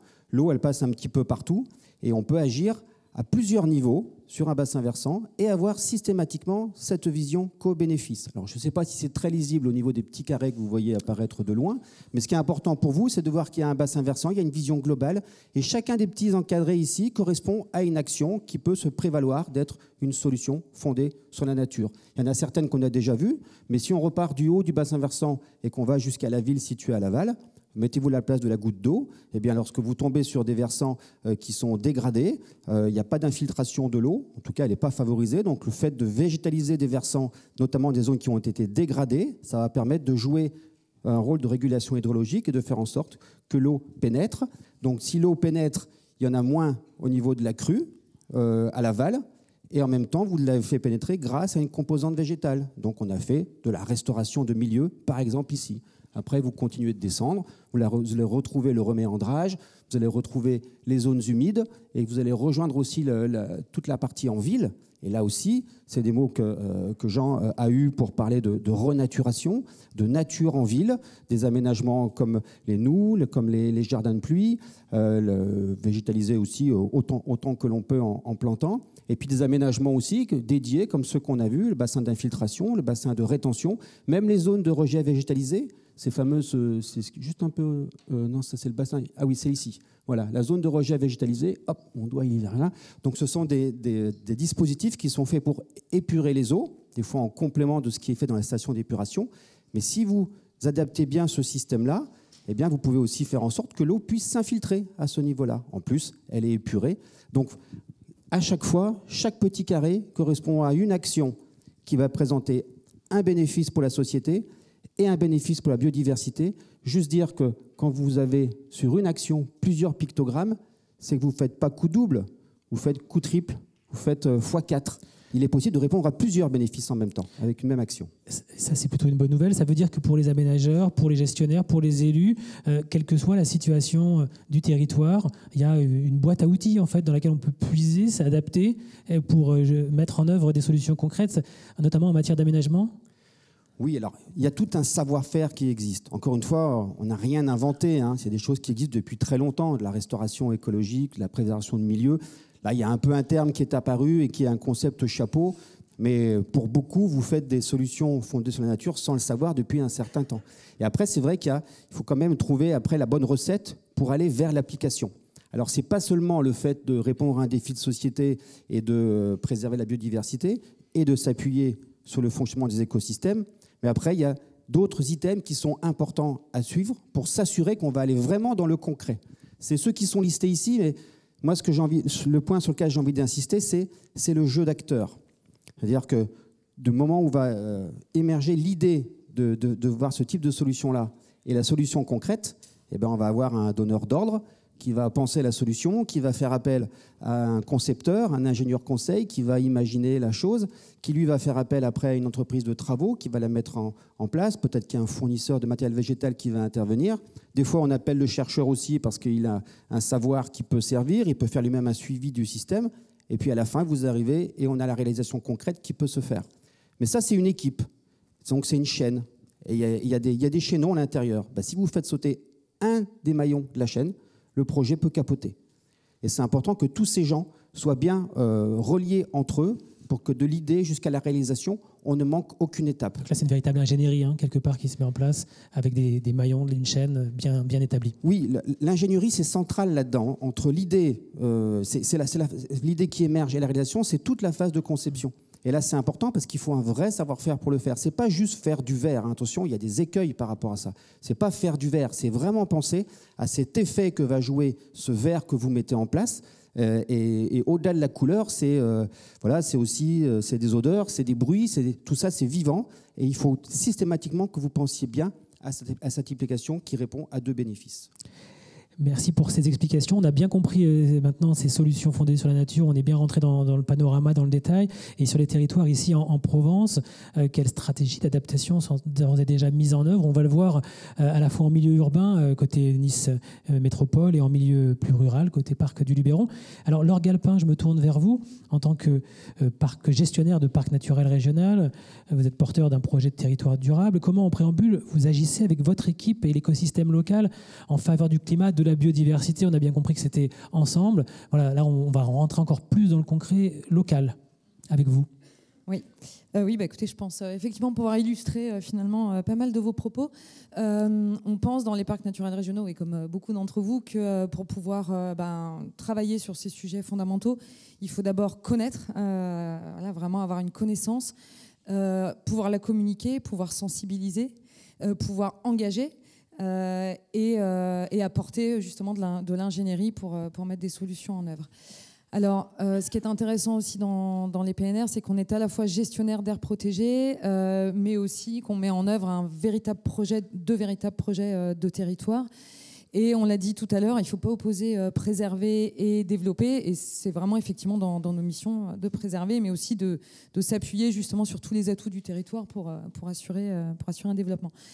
Je voulais dire aussi qu'il est vraiment très intéressant effectivement d'être une aire protégée parce que déjà on travaille en réseau, 60% du territoire est couvert par des aires protégées, donc parcs nationaux, parcs naturels régionaux, réserves, etc. Et donc on travaille ensemble au sein de l'ARB animé par le réseau régional des espaces naturels. Après, vraiment pour dire comment on travaille directement dans le parc du Luberon. Donc, on assure aussi des missions d'innovation, d'expérimentation qui nous sont confiées par la loi, qui nous permettent d'essayer d'innover sur notre territoire. Alors nous, on a voulu mettre en place une organisation politique et technique très transversale sur le sujet du changement climatique et de la perte de biodiversité, en mettant en place un groupe de travail interne qui va chercher parmi tous les experts finalement du parc pour régulièrement traiter de ce sujet, de l'actualité, de faire émerger des idées. Et en miroir, on a une commission d'élus aussi très transversale qui permet de décloisonner. Et puis, on essaye pour mobiliser les élus, on est en train de travailler sur un guide de ce que le parc peut apporter aux élus en matière de solutions d'adaptation au changement climatique et d'atténuation. Et on a mis aussi en place des exemples en fait, pour mobiliser, pour montrer que ça peut marcher avec les 9 parcs de la région et le soutien de la région. On a mis en place un certain nombre de petites vidéos. Et un dernier exemple de la façon dont on peut travailler aussi, c'est vraiment, on pense qu'il faut pouvoir donner des exemples concrets que les élus et que les acteurs du territoire puissent vraiment se saisir de l'augmentation des températures, des précipitations, etc. sur leur territoire. Donc on a beaucoup travaillé avec le GREC qui a produit un cahier climat sur le territoire du parc. Et ça, c'est vraiment intéressant, cette dynamique de l'expérimentation. Quelque part, vous aiguillez, vous allez chercher des solutions innovantes. Et parmi celles que vous avez pu expérimenter, vous travaillez notamment sur les zones humides, on en a déjà parlé, et puis aussi sur la désimperméabilisation. Est-ce que vous pouvez nous en dire un petit peu plus ? Très bien. Donc, je ne reviendrai pas sur les enjeux, sur ces deux sujets-là, parce que ça a déjà été dit. Mais donc, très concrètement, donc, sur les zones humides, ce qu'on a pu faire, à titre d'exemple, c'est tout l'intérêt de travailler à grande échelle sur une aire protégée. On a d'abord travaillé sur un inventaire en fait, des zones humides qui a permis de recenser environ 500 zones humides représentant 10 000 hectares, dont la quasi-totalité présente vraiment des enjeux forts. Et finalement, seulement un tiers est en bon état. Et puis d'ailleurs, on sait il vaut mieux préserver ces zones humides, sinon en fait restituer les services dont on se serait passé en les laissant se dégrader coûterait 5 fois plus cher. Donc on a commencé donc effectivement par cet inventaire, décliner ensuite une stratégie de gestion en fait de ces zones humides, particulièrement pour pouvoir aussi peut-être citer des cas concrets, particulièrement sur des LVA, Durance Luberon Verdon Agglomération, avec laquelle on travaille, puisque ce sont les intercommunalités qui ont la compétence GEMAPI. Et donc, cet atlas des zones humides qu'on a travaillé avec eux permet de décliner des préconisations, de la sensibilisation, etc. Et donc de travailler très concrètement. Toujours sur le sujet des zones humides, là, je peux citer aussi un exemple sur les Alpes de Haute-Provence, sur les communes particulièrement de Reillanne et de Cérestre. Ça peut être intéressant de donner quelques noms. On travaille avec le Conservatoire des espaces naturels et la SAFER à travers une convention d'intervention foncière qui a permis en fait de mettre en place des baux avec clause environnementale pour restaurer des prairies humides. Et puis pour faire le lien justement avec aussi le développement économique, le soutien là pour le coup à l'agriculture locale. 5 hectares, par exemple, qui étaient plantés en maïs, ont pu être restitués plutôt en prairies de fourrage et attribués à une exploitation qui permet de renforcer le foncier dont il dispose pour assurer son exploitation. Donc vous impliquez les agriculteurs dans la dynamique, ça c'est un point clé. Oui, tout à fait. Par rapport à l'agriculture, là, on a cité aussi l'outil des projets alimentaires territoriaux, où effectivement on mobilise les agriculteurs autour du développement des pratiques agroécologiques particulièrement. Ouais. Alors d'autres illustrations d'actions, outre les zones humides, que vous portez au niveau du parc, notamment pour les publics plus jeunes? Oui, alors donc le sujet de la désimperméabilisation des cours d'école dont on parle quand même effectivement énormément, qui commence à faire des petits sur les territoires. Je pense que ce qui est particulièrement intéressant dans l'exemple qu'on porte nous, c'est qu'on a accompagné des petites communes vraiment à mener cette action, et on parlait de l'intérêt de l'ingénierie. Et donc c'est vraiment ça, l'équipe pluridisciplinaire d'experts du parc, des parcs, peuvent apporter cette ingénierie dans les territoires. Donc sur la désimperméabilisation, tout a commencé avec l'aide de l'agence de l'eau qui avait lancé un appel à projet Coin de verdure pour la pluie. Et en fait, le parc a proposé de mobiliser des communes. Alors on est, nous, sur 78 communes, mais une vingtaine de communes s'est mobilisée dans une première vague, représentant la désimperméabilisation de 14 espaces. Et là, donc, le parc a animé toute la phase d'études avec un bureau d'études, mais aussi toute la phase d'information, de retour d'expérience qu'on pouvait apporter aux communes pour les mobiliser. Donc bon, là, avec l'aide à nouveau de tout un tas d'acteurs, toujours le CEREMA, l'OFB, etc. Et puis, on a beaucoup aussi... on a mis en place une concertation, notamment avec la communauté éducative, mais aussi avec les services techniques des communes pour... comment est-ce qu'ils vont entretenir finalement ces cours désimperméabilisés. Donc ça, je voulais vraiment insister aussi sur ce point des partenariats, de la coopération, de la concertation à nouveau. Et puis après, peut-être parler des financements. Ce qui était intéressant quand même pour les communes, c'est que l'agence de l'eau apportait 70% de financement, le parc 20%, et donc les communes n'avaient plus que 10% à mettre sur la phase d'études. Donc finalement, ça représentait 1 000 € pour les communes sur cette phase d'études. Et ensuite, sur la phase travaux, donc là, 70% de l'agence de l'eau et 30% des communes. Et pour citer un exemple, la commune de Roussillon, qui peut être connue, et ça donne un peu une proportion, sur 200 000 € hors taxes de travaux, donc 100 000 € ont été apportés par l'agence de l'eau.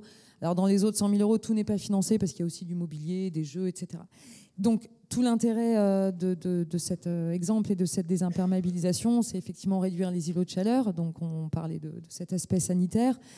Mais aussi ce contact avec la nature qui est parfois perdu. Et donc, c'est intéressant pour les enfants et pour les enseignants qui peuvent à nouveau développer de nouvelles pratiques. Oui, mais ce n'est pas toujours facile à faire comprendre parce qu'il peut y avoir aussi des blocages, notamment culturels, psychologiques. Dans une cour d'école, qu'est-ce qui va se passer demain? On remet de la terre, c'est sale. Oui. Le lien avec la santé, on l'a évoqué tout à l'heure.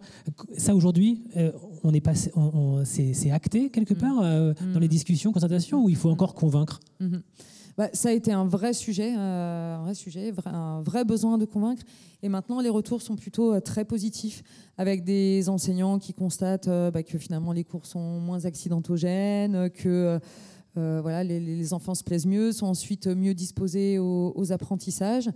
Et puis, ce sujet de c'est sale, mes enfants vont se salir, etc. Finalement, tout ça... Alors, il faut continuer de convaincre, mais on a vraiment des retours très positifs.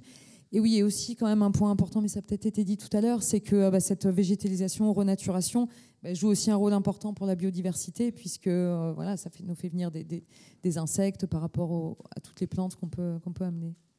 Merci Laure Galpin. Avant de passer la parole à Richard Chemla, juste une petite réaction, Jean Jouzel, sur ce qui vient d'être dit, sur ces deux exemples. Tout à l'heure, vous parliez de zones humides en préambule, on parle de cours d'école aussi. Merci. Une question assez générale. Donc là, on en est au 3e plan d'adaptation au changement climatique, mais il va y avoir, je pense, un volet biodiversité. Alors, qu'est-ce que vous en attendez? Justement, la végétalisation des cours d'école est une façon de s'adapter au réchauffement climatique et de préserver la biodiversité. Est-ce qu'il y a d'autres points? Puis mon autre question, c'est que vous n'évoquez pas beaucoup les risques feux de forêt dans vos régions. Donc pour moi, ça semble quand même quelque chose qui est aussi... c'était deux points. Donc plutôt des questions que des réactions. Allez, on va vous laisser répondre brièvement, messieurs, madame. C'est pour qui la réponse? Pour Laure Galpin. Oui, non, c'est parce qu'il fallait cibler 2 exemples, mais sinon, effectivement, il y en a beaucoup d'autres. Et effectivement, sur les feux de forêt, ça, c'est vraiment un sujet sur lequel on travaille énormément, en termes notamment de prévention, et là aussi avec l'aide de la région, avec des jeunes qui sensibilisent les publics. Et on a mis en place aussi des coopérations avec d'autres pays qui sont très touchés par ce sujet, la Grèce, etc. Et on voit l'importance du mot coopération, concertation dans tout ce que vous nous avez présenté. Richard Chemla? Sur les feux de forêt, bien sûr, c'est un point essentiel. On a installé, nous, des caméras d'hypervision extrêmement longues qui permettent d'une ville, donc de la ville de Nice, alors bon, pour ceux qui connaissent du Montagel ou des hauteurs, et qui vont jusque dans l'arrière-pays et qui peuvent comme ça nous signaler, bien sûr, un pré-départ de feu, simplement une fumée. C'est vrai que c'est un problème, un point essentiel. Eh bien, on poursuit avec vous, Richard Chemla. Vous êtes, en tant qu'élu local, vous êtes entouré au niveau de Nice Métropole d'experts pour agir au niveau local, de scientifiques, et vous avez mis en place un haut conseil pour le climat et la biodiversité. Alors comment, justement, vous travaillez avec ces experts plus locaux pour essayer de prendre des bonnes décisions localement, d'amorcer des solutions fondées sur la nature notamment? Alors, on est parti je viens de la société civile, et la première notion qu'il faut garder, c'est qu'un politique ne sait pas tout. il a besoin d'encadrer, d'être encadré, d'avoir un apprentissage, une connaissance par des scientifiques. Et on a créé ce qu'on appelle un haut conseil pour le climat local, qui regroupe donc des spécialistes de l'ensemble des disciplines, y compris, on a un petit volet à côté qu'on appelle un conseil scientifique sanitaire, qui regroupe aussi, qui a été créé pendant bien sûr la période Covid, mais qu'on a gardé et qu'on continue à faire travailler. Moi, j'aimerais garder ce volet, santé-environnement, avec des spécialistes en infectiologie, en parasitologie, puisque c'est vraiment un point qui nous touche, en tout cas à Nice, c'est-à-dire qu'on a une montée, on parle de biodiversité, mais il y a ce que la biodiversité de qualité, mais il y a aussi, si vous voulez, une atteinte de certaines espèces qui deviennent extrêmement pathogènes pour l'homme. Donc on s'encadre. On encadre, si vous voulez, on a une formation de nos politiques avec un haut conseil pour le climat. On a ce qu'on appelle des cafés de l'écologie, parce que le plus important aussi, c'est que les citoyens deviennent acteurs, qui comprennent ce qu'on fait et pourquoi on le fait, puisque les choix vont devenir, les choix vont être des solutions d'abandon de certains domaines. Et donc, il faut qu'ils comprennent pourquoi on va devoir abandonner, modifier nos façons de faire. Je dis toujours en souriant, parce que j'habite dans une région du Sud, et il ne faut plus que certaines personnes rentrent avec le 4x4 noir dans la boulangerie pour acheter le pain. Donc, il faut leur expliquer qu'il y a d'autres façons d'exister. Donc, tout ça, il faut qu'ils comprennent. Donc, on a créé ces cafés de l'écologie, on a créé des conseils de quartier qui permettent, où on vient leur expliquer, puis on a un retour aussi d'apprentissage. Juste un point sur la végétalisation des écoles, parce qu'on n'en a pas dit un mot, j'essaie toujours de présenter ce qu'on n'a pas dit. C'est super, c'est exceptionnel. Bien sûr qu'on a eu des retours, le parent qui est venu vous dire « Ouais, mais mon fils, il ne peut plus jouer au foot. Comment ça se fait ?» Puisqu'on a créé une végétalisation, on a créé des monticules, on n'a plus de bruit. Mais l'intérêt incroyable, c'est qu'il y a une récupération de la cour d'école par les filles. Parce que si vous regardez bien, moi je suis allé dans les classes lorsque ces volées de moineaux sortent, vous avez les garçons qui se mettent au milieu, qui jouent au foot, et les filles qui vont se mettre sur le côté. Alors que là, on a au contraire des filles qui viennent expliquer aux garçons ce que c'est que le rôle des fourmis qui viennent grimper sur l'arbre, et vous avez un mixage en plus important, sans parler du côté psychologique qui est essentiel. Le vert, au niveau psychiatrique et psychologique, je vais plus loin, ça apporte un repos essentiel. Vous m'avez dit de faire court, j'arrête. Vous avez fait court et vous nous avez rappelé certes le lien avec la santé, mais aussi avec la diversité, là, puisque là on est dans les autres co-bénéfices que vous venez d'évoquer. Alors parmi les solutions concrètes que vous mettez en œuvre sur votre territoire pour préparer cette rencontre, on a plongé dans les coulées vertes, végétalisation de la ville, îlots de chaleur, cette dynamique une seule santé, One Health, que vous essayez de transformer quelque part sur le territoire. C'est vraiment ce qu'il faut faire comprendre. Si on a une alimentation de qualité avec un projet alimentaire territorial, et on va voir que c'est pas les moindres avec le changement climatique dans le Sud, si on a une ville de bien-être, une diminution de température, des animaux en bonne santé, une vie, on aura à ce moment-là une bonne santé. 70% de nos pathologies, en souriant, je dis toujours, ça tombe bien puisqu'on a de moins de médecins, si on arrive à traiter l'environnement, c'est bien. 60% de nos maladies viennent de l'environnement. 40% de nos cancers de notre mode de vie. Donc on voit l'importance de l'environnement et de vivre dans un climat de bien-être, d'adaptabilité, de diminution. La première cause de prise de médicaments, c'est le bruit en France. Donc aussi de s'adapter. Alors pas n'importe quel bruit. Ramener des oiseaux, ramener une biodiversité, faire énorme. Voilà, vous avez l'image d'une énorme coulée verte qui s'installe, d'une trame verte. On a détruit, tout le monde nous a critiqué, mais on a détruit un théâtre pour en faire à la place, je ne rentrerai pas sur les côtés politiques, pour continuer cette coulée verte. Parce qu'il faut comprendre, aujourd'hui d'ailleurs on ne parle plus, je pense au couvercle de Jean Jouzel, on ne parle plus de forêt urbaine, je trouve que le terme n'est pas bon. Il vaut mieux prendre de plantations urbaines. Donc ça veut dire qu'il faut rajouter des mètres carrés de verre pour pouvoir avoir une ville agréable. Et ça, il faut le faire comprendre aussi aux citadins. Alors le faire comprendre aux citoyens, on a compris votre démarche participative avec les scientifiques, avec les citoyens. Comment justement vous mesurez avec des indicateurs toutes ces actions? Parce que c'est bien de porter des actions, mais à un moment il faut pouvoir dire aux scientifiques, aux citoyens, vous voyez, ça marche, ou au contraire voilà où on en est, alors, comment on peut influer. Alors un côté pour vous faire sourire, parce que je dis qu'il ne faut jamais se prendre au sérieux, la première mesure, on pourrait dire, c'est par l'élection. Si les gens sont contents, ils vont voter, ils vont garder le maire. C'est une plaisanterie. Mais sinon, c'est bien sûr par des capteurs. L'exemple, c'est de montrer que la température, et ça c'est superbe, vous avez 4-5 degrés de moins sur du béton, parce qu'on a une place encore à l'italienne, vous savez, ces places qui ne sont pas végétalisées, que sous un arbre. Et donc, mais plus que ça, c'est aussi le fait, parce que le changement climatique va provoquer quoi que chez nous, en tout cas dans le Sud, les gens le soir, et c'est là qu'on sent la variation de température, c'est quand la température ne baisse pas le soir. Et le soir, qu'est-ce qui va se passer? Les gens, dans les milieux sociaux difficiles, c'est ça qu'il faut penser, c'est ceux qui vont être impactés, vont descendre dans des jardins agréables. Et ces jardins vont leur redonner la température agréable. Et c'est ça qui est important. Et ça, c'est la meilleure mesure, en fait. Il y a des mesures scientifiques, on le fait. On a des capteurs aujourd'hui, vous savez, j'aime pas toujours ce terme, ces villes hyper technologiques. Smart City, c'est le terme que vous employez, je crois. Oui, mais c'est ce que dit mon maire. Bon, il a raison. Mais moi, je reste toujours, je contrebalance sur le côté humain. Lorsque vous avez quelqu'un qui, le lendemain matin, ou lorsque vous le rencontrez le soir, vous dit je suis descendu, le parc était ouvert, j'ai rencontré des voisins, c'est intergénérationnel. C'est-à-dire qu'il découvre en fait qu'il peut rencontrer ses voisins. Dans la mesure où on les rencontre, on s'aperçoit qu'ils ne sont plus des ennemis et qu'on peut discuter du bruit, qu'on peut discuter il y a de l'autopartage qui se fait à partir de là. Ah ben moi, demain, je pars à la même heure que toi.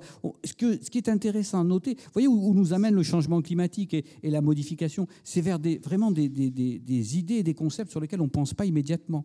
Je vous dis, la cour de classe, la cour de récréation, qui est récupérée par l'ensemble des enfants, filles, garçons et timides ou un peu plus brusques, ça, moi je l'ai vécu, c'est quelque chose d'exceptionnel. Et en plus, vous jouez sur le climat. Mais souvent, c'est pareil. Ce qui est bon pour l'homme est bon pour la nature et bon pour le climat. Voilà, mais pas toujours simple à mettre en œuvre. Les aires marines protégées, par exemple, il y a des rapports récents qui montrent qu'on n'y arrive pas. Et pas toujours simple à mettre en œuvre. Pourtant, il y a du bénéfice pour tout le monde. Non, je ne suis pas d'accord, puisque moi, j'ai franchi le pas. Je vous dis, je n'étais pas politique avant 2020. C'est pas vrai. Si vous avez une volonté, une passion, une envie de bien faire, d'aimer votre prochain, vous pouvez. Après, bien sûr, je ne vais pas vous dire que tout est vert. Il faut lutter contre l'industriel qui n'est pas d'accord parce que ça va lui imposer certaines techniques. Il faut contre le commerçant qui dit que si on ferme une zone piétonne, ça va lui coûter plus cher parce qu'il va devoir prendre des mobilités douces. Mais tout ça, encore une fois, il faut l'expliquer. On n'a plus le temps. Moi, je reprends on est dans une planète titanique. Cette planète titanique, elle va toucher l'iceberg. Je suis désolé, je parle devant un sous-témoin. Elle va le toucher. Mais est-ce qu'on va avoir un impact de 28 mètres et on va couler, ou est-ce qu'on va commencer à tourner et on va avoir simplement un impact de 8 mètres? Moi, je dis qu'on peut avoir un impact de 8 mètres et on va le toucher. Certains, bien sûr, continueront à écouter l'orchestre ou boire les glaçons, prendre les glaçons dans leur cocktail. Mais il faut le comprendre. Moi, je pense que si on l'explique, je pense qu'on préfère avoir un 8 mètres d'atteinte plutôt que les 28 mètres écoulés. Parce que la planète, elle continuera. Sans nous, elle continuera. L'extinction, ça aussi, il faut l'expliquer. C'est possible, l'extinction de l'humain. Mais peut-être pas, sûrement pas de la planète. Donc, on ne sera pas la première, après les premières disparitions d'espèces. Donc, une fois qu'on en comprend tout ça, le citoyen qui vote, j'insiste, c'est mon rôle politique, eh bien, il comprend qu'on va dans ce sens-là. Et je répète, ce qui est bon pour la planète, bon pour l'humain, bon pour sa santé, bon pour le citoyen, c'est bon aussi pour le politique. Et là, on est dans le multi-bénéfice clairement établi. Frédéric, une réaction à ces deux actions concrètes ici en Provence avec des solutions fondées sur la nature. Ça va dans le sens de ce que vous évoquiez tout à l'heure ? Oui, exactement. Et je ne sais pas si ça vous a effleuré. Tout à l'heure, il y avait une diapositive avec les 6 grands défis sociétaux qui étaient listés et je vous en ai parlé que sur 3. Et les 3 qui étaient en bas, c'était la sécurité alimentaire, c'était la santé humaine et c'était la lutte et l'adaptation par rapport au changement climatique. Vous vous rendez compte que si on vous demande, citez-moi des solutions fondées sur la nature qui permettent de répondre directement à ces défis sociétaux-là, c'est un peu compliqué. Si, pour la sécurité alimentaire, je vais vous renvoyer sur ce qu'on fait en agroécologie, par exemple. Mais quand je vous ai présenté l'agroécologie, je répondais au défi sociétal du développement socio-économique par la production agricole. Mais bien souvent, pour ces 3 défis-là, ce sont des résultantes de tout ce qu'on peut faire pour les autres défis. Et le concept de santé, une seule santé, One Health, c'est très compliqué. À l'UICN, on a rédigé une brochure pour essayer de dire qu'est-ce qu'on peut faire en termes de solutions fondées sur la nature pour la santé humaine. C'est dur de cibler précisément. Si peut-être lutter contre les espèces exotiques envahissantes, allergisantes, oui, c'est quelque chose de direct sur lequel on agit sur la santé. Mais bien souvent, c'est parce que justement, vous sécurisez l'approvisionnement en eau, c'est parce que vous sécurisez les biens et les personnes par rapport aux risques que vous répondez à des enjeux, notamment de santé humaine. Donc c'est important, vous avez vu cette cascade d'effets qu'on peut avoir avec une solution. Et vraiment, ça permet d'illustrer ce qu'on me disait sur le côté multi-bénéfice. Donc multi-bénéfice. Et si on va encore un tout petit peu plus loin par rapport à ce que vous venez d'entendre, là c'est sur l'échelle d'une métropole, à l'échelle d'un territoire plus rural, là on va dans la dynamique qui est présentée vous semble suffisante aussi pour répondre aux enjeux? Là, on va se mouiller un petit peu peut-être, non? Ah oui, là je vais prendre l'autre casquette, c'est la casquette d'élu. Alors, moi je pense qu'effectivement, il y a tout un savoir-faire qui existe. Il y a de la volonté, il y a de la sensibilisation. Mais il y a des choses sur lesquelles on peut aller vraiment plus loin. Déjà, la sensibilisation. C'est important qu'on explique bien ce que sont les solutions fondées sur la nature et de voir comment, justement, elles peuvent être utilisées à bon escient, avec une certaine efficience. Il faut aussi qu'on puisse anticiper. C'est important de ne pas attendre d'être en face du problème pour se demander comment agir. Je reprends ce qui se passe avec l'eau. Pour beaucoup de gens, tant que vous voyez l'eau qui coule du robinet, il n'y a pas de problème. Et on a commencé à voir des robinets, quand on les ouvrait, l'eau ne sortait plus. Mais ce n'est pas au moment où l'eau ne sort plus qu'il faut agir. Encore une fois, il faut remplir les réservoirs naturels bien avant, toute l'année, pour pouvoir anticiper ces éléments-là. Ça veut dire qu'il faut vraiment prendre de la hauteur. Il faut regarder de quelle manière tous ces domaines sont liés. C'est ça qui est important. Et pour un politique, moi aussi, je viens de la société civile et je me suis dit, tiens, je vais aller voir comment ça se passe au niveau des politiques. Quand on me demande c'est quoi être élu, moi je réponds, c'est gérer la complexité. C'est ça le vrai enjeu d'un politique. C'est pas de se dire, moi je vais faire quelque chose pour la santé humaine, moi je pense que je sais que je suis capable de vous prévenir des risques. C'est de faire tout ça en même temps. Ne serait-ce que vous mettez l'argent d'un côté, vous ne le mettez pas sur un autre. Vous gérez une problématique de l'eau, je suis en train de vous dire qu'il faut infiltrer l'eau pour remplir les nappes, mais peut-être qu'en faisant ça, je vais assécher les cours d'eau qui connaissent des périodes d'étiage. Vous voyez, c'est cette complexité-là qui est importante.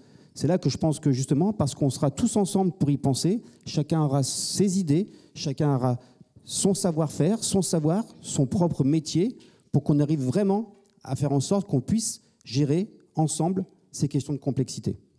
Jean Jouzel, une réaction sur ce qui vient d'être dit? Cette complexité, notamment? Oui, complexité. Bon, j'ai le droit d'être un peu anecdotique. C'est sûr, mais pas trop. Pas trop, pas très rapide. Mais il y a 20 ans, pendant une bonne dizaine d'années, on avait la réunion annuelle des géophysiciens, géophysiques à Nice. C'était dans les années 2000. Et ça a bien changé quand même la coulée. Hein, bravo. Donc, ce qui a été fait à Nice, disons, il y a 20 ans, ça a beaucoup changé. Il y a vraiment beaucoup d'arbres et c'est très agréable. Donc, par rapport à la complexité, oui, bien sûr. Oui, il faut mener. Et bon, là, on parle de complexité positive, mais moi, la question que j'ai, c'est quelquefois que la complexité va jusqu'à des actions qui ne sont pas forcément, qui ne sont pas forcément en synergie entre protection de la biodiversité, protection adaptation au réchauffement climatique et tout. Il faut faire. Comment vous êtes attentif à ce que les actions, à mettre vraiment en œuvre des actions qui aident, qui quelquefois ne nuisent pas à la lutte contre le réchauffement climatique ou bien inversement à la perte de biodiversité. On peut parler bien sûr du renouvelable, du développement des renouvelables et tout ça. Comment vous agissez? Parce que c'est quand même une question qui, je pense, vous est adressée aux décideurs politiques et comment on fait. Voilà. Richard Chemla, je crois que vous allez prendre la question. C'est pas évident. Il faut être honnête, c'est pas évident. Ça s'appelle la transversalité. Vous savez, moi, je m'appelle toujours, je suis un serrurier. J'ouvre des portes et je fais communiquer des personnes entre elles qui n'avaient pas l'habitude de communiquer. Je vous donne un dernier exemple où j'étais affolé. Je suis allé, parce que justement, le changement climatique, ça n'a pas pour l'instant que du néfaste. Je me suis baigné hier dans une petite commune, je ne dirai pas le nom, de bord de mer, où le maire a fait un parking en bitume noir qui arrive jusqu'au rocher. Alors que nous avons décidé au sein de la métropole que les parkings aujourd'hui devaient être perméables, on est capable de le faire avec des petites briques, je ne rentre pas.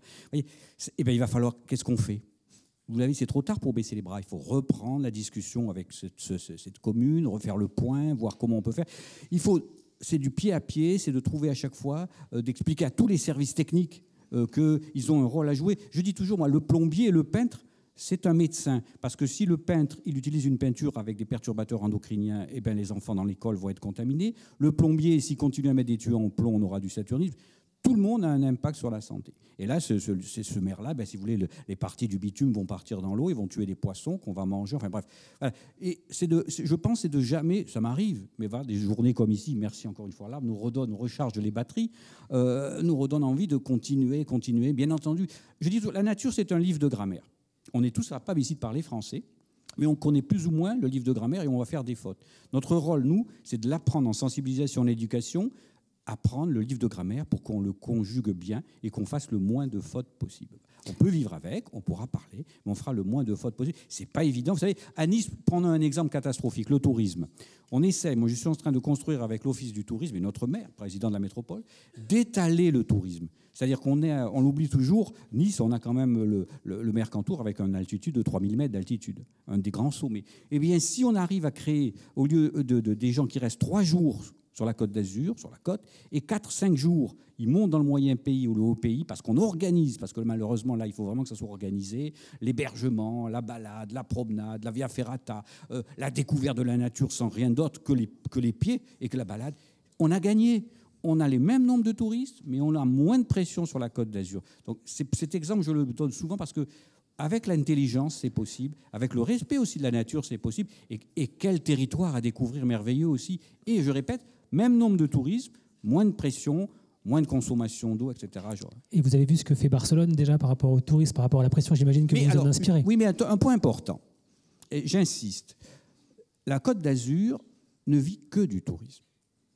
Et moi, je travaille beaucoup avec l'Euroméditerranée. Et j'avais un collègue algérien qui me disait « Mais Richard, moi, si tu me parles d'écologie, si j'ai le ventre vide, ça ne m'intéresse pas. » Il est important de ne pas opposer l'économie, une certaine économie, raisonnée, respectable, et l'écologie. Vous ne pouvez pas dire demain, au niveau de la Côte d'Azur, on raye le tourisme.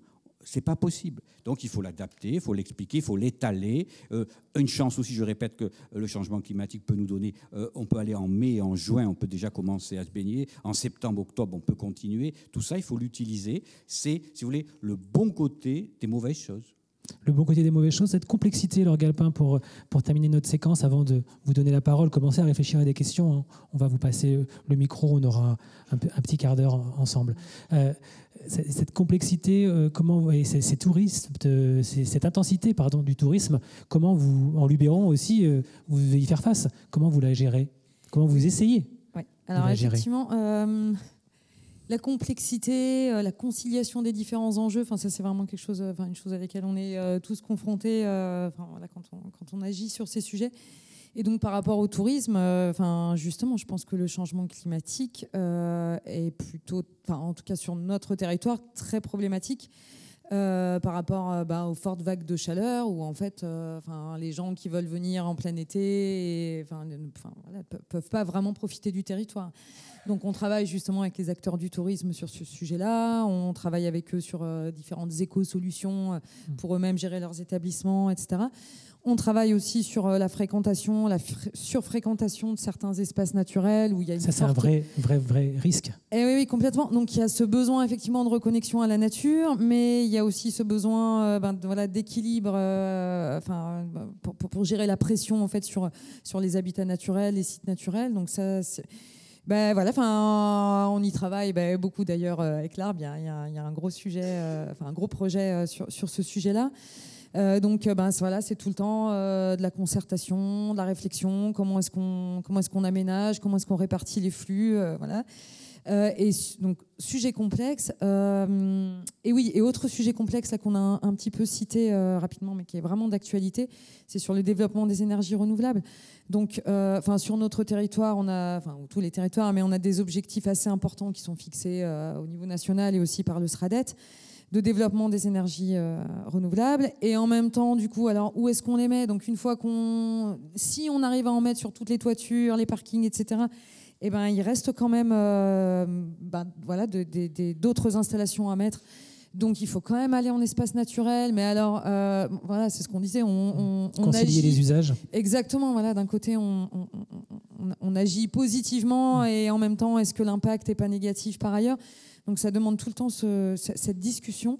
Et dans les parcs naturels régionaux, on pense qu'il faut aller se confronter, justement, il faut aller discuter, il faut aller poser ces sujets-là, quitte à se fâcher un petit peu, à échanger entre les habitants qui craignent des installations près de chez eux, des associations naturalistes, des développeurs, etc., et mettre tout le monde autour de la table et peut-être se disputer un peu, essayer de trouver des solutions. Essayer de trouver des solutions. Oui, Richard Chamelin, brièvement. Mais pas toujours plus. Parce que si tous les Français, juste l'exemple, si tous les Français utilisaient le mode, vous savez, économie d'énergie pour faire leur lave-vaisselle et leur lave-linge, le soir, tous les Français, on n'aurait pas besoin de 2 centrales nucléaires. Donc il faut qu'on réfléchisse. Ça part de là, c'est ça ce que vous dites. Peut-être qu'il faut mieux répartir la consommation d'énergie avant de rajouter aux panneaux solaires, parce qu'on rajoute en fait les panneaux solaires et les éoliennes aux centrales. On ne diminue pas aujourd'hui.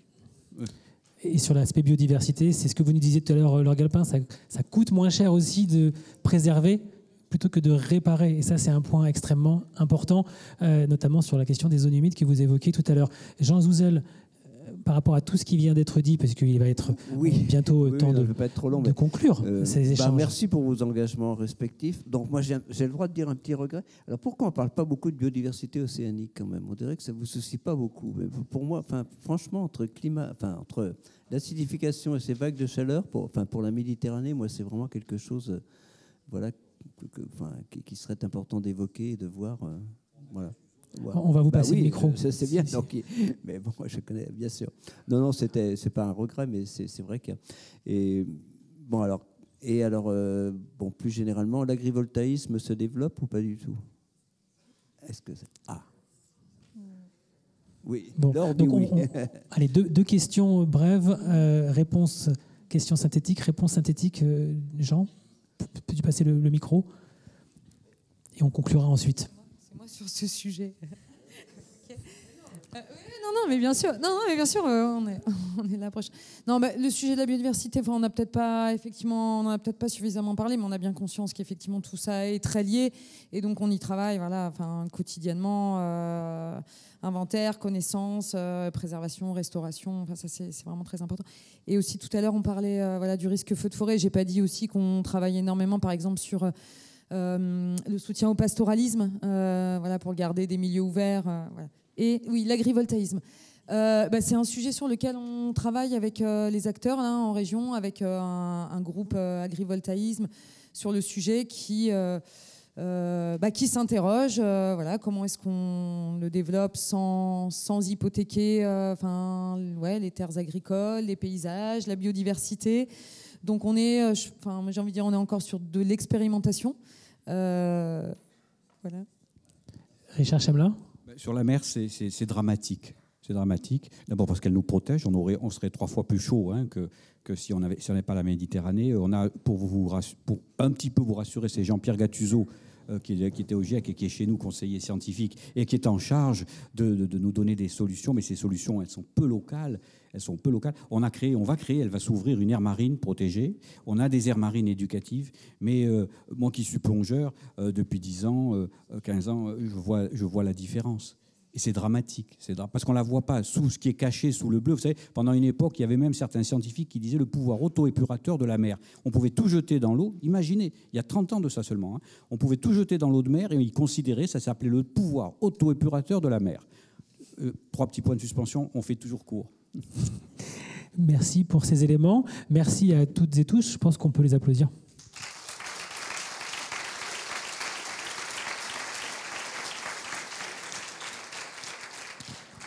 Alors, avant de conclure cette matinée, on va vous passer la parole. J'imagine que vous avez des questions.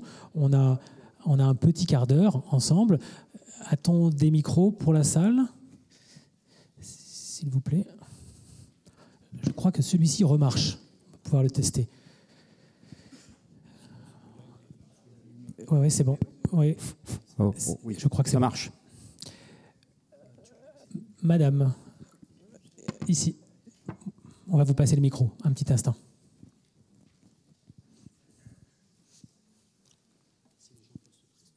Bien sûr. Si vous pouvez vous présenter, s'il vous plaît, brièvement. Oui, bonjour, je m'appelle Élodie René, moi je suis chercheur en sciences politiques. Enchantée. On vous écoute. En ce moment, il y a le projet de loi de finances 2025 qui va être discuté par l'Assemblée. Et ce budget est pour le moins mérite d'être questionné, on va dire, au regard et du changement climatique, de la lutte contre le changement climatique et de la biodiversité. J'étais curieuse d'avoir des réactions. Donc on a 1,9 milliard en moins pour tous les efforts de la transition écologique, 60% en moins sur le fonds vert, 5 milliards en moins pour les collectivités territoriales. Donc votre question, c'est comment on fait dans ce contexte ? Vous parliez de la ZAN, nous avons aussi un Premier ministre qui remet en cause la ZAN avec Laurent Wauquiez qui félicite... On va essayer de faire qu'une question par contre. Une question, sinon... alors comment vous vous positionnez ? Comment on articule les enjeux au niveau des collectivités territoriales et les enjeux politiques au niveau national dans une situation qui est pour le moins curieuse ? Je sais que le rapport du GIEC préconisait, mettait en avant l'importance de la démocratie pour faire face aux enjeux du changement climatique. Quel est votre positionnement par rapport à la situation politique en France ? Et au regard notamment des implications très concrètes du budget, la proposition de budget 2025 pour les collectivités territoriales. Merci. Merci pour votre question. Richard Chemla. La réponse, elle est simple. En local, on va faire avec. On ne va pas baisser les bras. Alors, je crois qu'il y a Valérie par là, Rébondino, elle sait que je ne vais pas mentir, du service maire. Moi, je suis issu du milieu associatif. Ça faisait toujours sourire au milieu associatif quand on nous demandait un budget prévisionnel. On ne savait pas les subventions qui allaient nous être versées. Donc, bon, on faisait un budget prévisionnel, puis après, on l'adaptait. Là, je crois qu'il faut qu'on fasse sans preuve d'ingéniosité. Et que surtout, je parle pour le local, et on va le faire, et on a commencé à le faire, et qu'on réduise tout ce qu'on peut réduire et qui n'a pas de conséquences. Je ne veux pas vous donner d'exemple parce que je ne veux pas critiquer ma propre métropole. Si, allons-y, les buffets, les petits fours, on va te réduire sur ces volets-là, et on va être ingénieux. Il faut qu'on réfléchisse aussi. Comment déjà le transport, moi ce que j'appelle, par exemple on l'a supprimé, le bal des voitures noires, ça n'existe plus. Il faut que quand on a 3 élus qui vont à une inauguration, ils prennent le tram ensemble. Voilà. Et tout ça, ça va s'adapter et on va récupérer, ça va nous donner de l'ingéniosité. Je pense que la situation, elle est dramatique financièrement en France. Donc c'est vrai qu'il ne faudrait pas que ce soit l'écologie qui soit pénalisée. Et pour pas qu'elle soit pénalisée, la seule réponse que je peux vous dire, au niveau local, il faut faire preuve d'intelligence. Nous, l'ensemble de nos projets est maintenu. L'ensemble de nos projets environnementaux est maintenu. On est en pleine réunion budgétaire 2025. Je peux vous garantir qu'on se bat, que tous les matins, je prends de la vitamine C et que je vais défendre pied à pied nos budgets pour qu'on supprime... Mais le problème, au moment où je vous dis ça, le social... C'est essentiel, le social, même dans le changement climatique. C'est les premiers qui vont payer.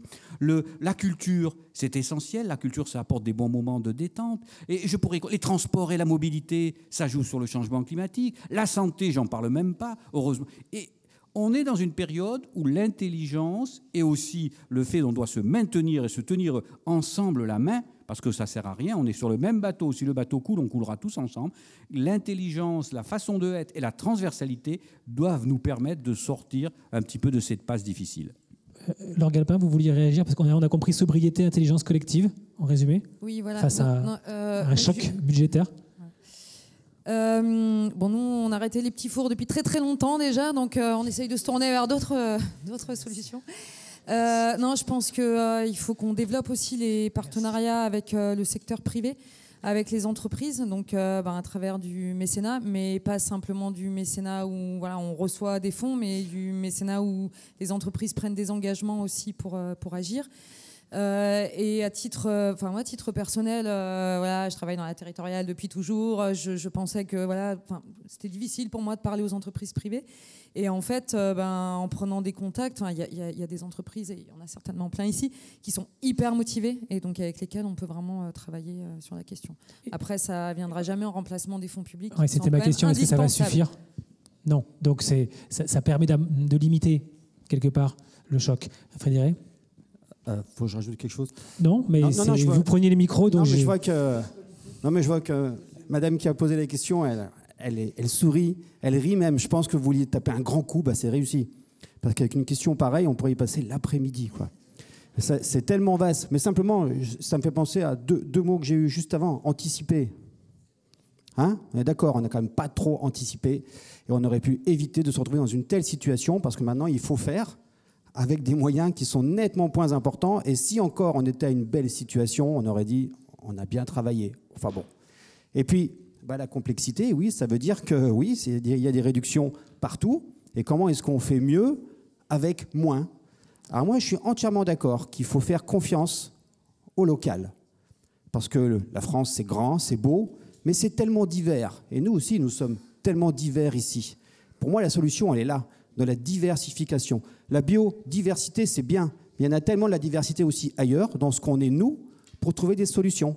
Et avec les milieux naturels, il n'y a que des cas particuliers. Alors c'est bien de vouloir donner des lois ou des budgets qui vont s'appliquer à tous. C'est le principe même d'avoir une société avec des règles qui régissent tout.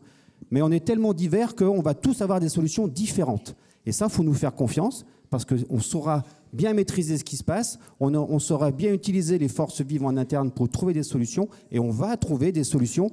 Si en plus elles sont fondées sur la nature, c'est encore mieux. Donc pas de panique, on va gérer. C'est ça ce que vous nous dites. Ok. Oui. Eh ben, monsieur, devant. Oui, Claude Fussler, je suis forestier maintenant, Bonjour. donc gestionnaire de biodiversité. Et je voudrais commencer par une note optimiste, effectivement, d'abord parce qu'il y a tellement de monde dans la salle, je ne m'y attendais pas. Deuxièmement, comme Jean Jouzel l'a dit, il y a énormément de solutions et vous l'avez montré. Mais je voudrais quand même terminer par une impatience parce qu'au niveau local, ce que vous dites, il ne se passe pas grand-chose à part du bénévolat. Il n'y a pas un système d'obligation de résultats au niveau des gens qui ont fait et approuvé des plans climat locaux. Ils l'ont fait. Et depuis, il n'y a plus eu de réunion. Il ne se passe rien. Donc les initiatives qui pourraient éclore, elles sont très peu encouragées. Donc il faudrait vraiment, je ne sais pas ce que vous en pensez, mais vous, au niveau de Nice, ça se passe peut-être très bien. Mais je peux vous dire, au niveau de la plupart des agglos et des collectivités ici, il ne se passe pas grand-chose.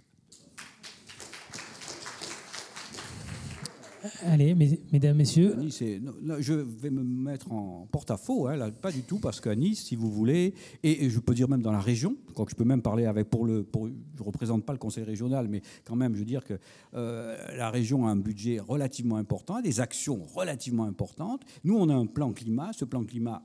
L'intérêt de plan climat, c'est de voir il y a des actions qui sont faites, d'autres qui ne sont pas respectées. C'est de savoir où on en est. On a à peu près il y a 250 actions qui sont prévues. On en a fait 60% à peu près. C'est vrai qu'on va buter, moi je suis honnête, on va buter sur certaines qui sont compliquées. La plus belle des actions et la plus difficile, c'est la réhabilitation des bâtiments. Mais dans le moment où on le sait, donc on met toutes nos forces, nous, je parle pour la métropole Nice-Côte d'Azur, sur justement jouer ce jeu d'arriver en 2050 en étant neutre en carbone. Plus l'adaptation, moi c'est les deux volets. Et je peux vous garantir, et je vous invite à venir à Nice et je vous ferai visiter, ne serait-ce qu'avoir la volonté, je prends cet exemple, je pourrais les multiplier, de construire une coulée verte et sur le long du trajet de la coulée verte, détruire tous les bâtiments qui existent pour apporter justement une diminution de température. Si vous dites qu'il ne se passe rien, alors là, je veux dire, bon, moi je vous invite à venir, c'est parce que vous connaissez moins peut-être le territoire métropolitain Côte d'Azur. Laure Galpin ? Non, moi je pense aussi effectivement qu'il se passe beaucoup de choses sur les territoires, mais peut-être encore pas assez. Voilà, mais quand même énormément de choses, énormément d'acteurs. On le disait, 60% d'aires protégées. Les aires protégées, elles font plein de choses. Voilà. Ah oui, ce que je voulais dire aussi, c'est que c'est vrai que vous avez dit qu'il n'y a pas nécessairement d'obligation. Et alors c'est vrai que pour le coup, dans les parcs naturels régionaux, il y a on dit bien, nous on n'a pas de compétences au sens juridique, on a des missions. Et donc on ne peut pas nous obliger. Et donc notre travail, on dit régulièrement que c'est plutôt convaincre plutôt que contraindre. Et je pense que c'est hyper efficace quand même de convaincre. Après, peut-être qu'à un moment, il faut aussi contraindre. Juste, Richard Chemla, sur la partie contrainte par rapport à l'exemple que vous donniez de la petite commune sur le parking. Là, à un moment, on est dans cette situation. Vous mettez en place quelque chose, c'est pas respecté, vous discutez, Oui, là ça illustre. C'est la compréhension. Vous savez, quand je fais, pour vous faire sourire, quand nous faisons une piste vélo dans Nice, pour vous dire, je prends ça, si vous saviez le nombre de mails que je reçois à l'homme, vous dire, attendez, vous vous rendez compte, vous me bougez. Qu'est-ce qu'on fait ? On arrête ? Pas du tout. Je pense qu'au contraire, faire, c'est compliqué. Faire, c'est compliqué, mais il faut continuer à le faire. Après, avoir des zones de contrainte, moi, je suis vraiment pour l'explication, la sensibilisation, l'éducation. Il y a un volet essentiel qui est l'éducation des jeunes. lorsque vous expliquez aux jeunes, et je les vois aujourd'hui, ils font beaucoup plus par exemple de vélo que moi, quand vous expliquez parce que c'est eux aussi sur le changement climatique qui vont prendre de plein fouet. Nous, dès qu'on a les cheveux blancs, on peut être égoïste et se dire qu'on ne le verra pas, ce changement climatique. Donc je pense que l'éducation et la sensibilisation, c'est un point essentiel. C'est-à-dire ce que je disais au début, il faut qu'on comprenne pourquoi on fait ces actions. Et à ce moment-là, ils deviennent acteurs et ils le font mieux et même ils démultiplient l'action. Nous, on est là, vous savez, je dis toujours, la métropole, c'est une enzyme qui accélère la réaction, mais qu'on va retrouver à la fin, j'espère. Donc normalement, l'enzyme n'est pas touchée. On est des enzymes qui accélérons les réactions. Mais je peux vous garantir que, c'est bien d'ailleurs que vous... Je prends toujours le bon côté. Hein, c'est bien que vous sentiez que... Je dis, on ne fait rien. Ça veut dire qu'on fait, on ne communique pas bien peut-être. Merci donc à l'Arbre aujourd'hui de là pour pouvoir communiquer. Et deux, il faut qu'on fasse savoir ce qu'on fait peut-être mieux. Voilà. Mais au moment où je dis ça... ça fait consommer, c'est-à-dire que ce n'est pas la sobriété aussi. La communication pour la communication, moi je me bats pour ça, ce n'est pas si bon que ça, l'informatique, le numérique, vous savez que ça consomme. Vous voyez, quand on regarde, c'est ce que disait tout à l'heure mon voisin de droite, la complexité des choses. Mais la meilleure chose, c'est la confiance. Il faut qu'on ait ensemble confiance, au cours d'un café de l'écologie, qu'on explique où on va, comment on va, et qu'on donne une date de réalisation ou pas. L'intérêt de la date, c'est ça, pour moi, dans un plan climat. C'est on voit si on l'a passé ou pas. On n'est pas des surhommes. Il y a des endroits, je vous dis, la réhabilitation des bâtiments à Nice, on n'est pas au top du tout parce que ça coûte cher, c'est compliqué. Qu'est-ce qu'on fait des gens pendant qu'on réhabilite les bâtiments? Quelquefois même, il y a certains ingénieurs qui disent qu'il vaut mieux détruire le bâtiment plutôt que le réhabiliter. C'est pas si évident. Et je répète, par contre, c'est une entreprise qu'il faut qu'on fasse tous ensemble. Alors, par contre, c'est important. Sur ce point-là, je vous invite à inviter Thierry Salomon du réseau Négawatt. Chez vous, il a des idées brillantes sur qu'est-ce qu'on fait des gens et comment on rénove avec le réseau Négawatt. Voilà un point d'illustration. Une autre question. Oui, madame la présidente. Allez, il nous reste quelques minutes. Je voulais juste répondre parce que je trouve ça un peu difficile à entendre comme conseillère régionale qu'il ne se passe rien. Notamment parce que la région, elle n'agit pas toujours directement pour les citoyens. Par contre, c'est un partenaire très important pour les établissements publics de coopération intercommunale, donc les métropoles, les communautés d'agglomération, les communautés de communes. Et on a contractualisé avec chacune de ces communautés de communes, donc vraiment localement. C'est sur 3 ans, on fournit de l'argent, mais on ne fournit pas de l'argent en disant vous nous faites la liste au Père Noël et on vous finance ce que vous voulez. Non, on le fait en cohérence avec nos politiques régionales, avec l'ambition qui est celle du plan climat qu'on a voté en 2021, avec l'ambition aussi en 2023, je le répète, on a voté le premier budget 100% climat et vert, biodiversité, etc. Et en cohérence, on propose... Donc on propose, ça veut dire qu'après si vos élus n'ont pas envie ni de pistes cyclables, ni de végétation en ville, ni de réduire les déchets, ni de... voilà. Mais normalement, quand on finance des actions dans vos établissements publics de coopération intercommunale, ça va dans ce sens-là. Mais au plus près localement. Donc effectivement, peut-être ça prend du temps aussi à diffuser parce que nous, on en est convaincus, nos services aussi, ils sont présents, ils sont très actifs pour accompagner. L'Agence régionale de la biodiversité, elle le fait aussi, elle accompagne. Mais après, il faut aussi que les élus locaux au plus près, vos maires, etc., soient convaincus et dans cette dynamique-là. Vous parliez des bénévoles, et je voulais répondre aussi à M. Jouzel sur sa préoccupation des feux de forêt. Cette année, on n'a pas eu beaucoup de feux de forêt en région Provence-Alpes-Côte d'Azur, l'année dernière non plus, mais ça ne veut pas dire qu'il n'y en a pas eu. Moi, chaque année, je vais à l'Assemblée générale de l'Association départementale des Bouches-du-Rhône, des comités communaux feux de forêt et des réserves de sécurité civile. Il y a, je ne sais plus combien de bénévoles, je ne sais pas, c'est pas 9000 bénévoles dans toute la région. Ça repose sur des bénévoles, ces comités communaux feux de forêt. Ils veillent toute l'année, ils forment, ils veillent au respect des obligations légales de débroussaillement. Ils veillent pendant la saison. Mais on soutient aussi parce que quand ils ont besoin de s'équiper d'un camion, les camions citernes qui vont tout le système radio, enfin voilà, on est vraiment en soutien de ces bénévoles-là. On leur a parlé aussi de la garde régionale forestière. La région finance depuis plusieurs années une garde régionale forestière. Donc ça va d'ailleurs dans le sens des missions des parcs nationaux, des parcs naturels régionaux, des gestionnaires d'espaces naturels. On fournit du personnel en plus. Alors en plus, c'est des jeunes, ils ont un contact très facile avec les gens qui ne comprennent pas pourquoi un jour de Mistral, ils ne peuvent pas se promener dans nos forêts, hein, vous connaissez le sujet. Mais au moins, ils sont là pour répondre. Et c'est aussi du contact, parce que oui, le contact, c'est quand même le mieux pour expliquer et pour identifier et expliquer la fragilité, la beauté, mais aussi la fragilité de nos espaces naturels. Donc, la région, elle agit beaucoup sur, s'il n'y a pas beaucoup de feux de forêt, c'est aussi parce qu'on fait de la prévention, parce qu'on soutient aussi les services départementaux d'incendie et de secours pour que l'action, elle puisse être dès la détection de l'incendie. Je pense aussi d'ailleurs au camp de protection des scouts et guides de France à Marseille. Enfin bon, il y a plein de dispositifs qui font que sur tout le territoire, avec beaucoup de bénévoles, effectivement, et d'ailleurs on les remercie parce que ça fait partie à tous les niveaux, hein. Je parle des feux de forêt, mais sur la biodiversité, sur les observatoires, sur plein de missions des parcs. On travaille avec les bénévoles. Mais sans les associations, sans les parcs, il n'y aurait pas les bénévoles, et inversement, voilà, on a tous besoin les uns des autres, et les élus sont aussi là pour vous soutenir. C'est ce que je voulais ajouter.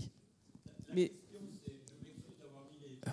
non, mais vous en faites pas, il n'y a pas de souci, mais ça me donne l'occasion de valoriser ce que Richard Chemla disait, qu'on ne communique pas.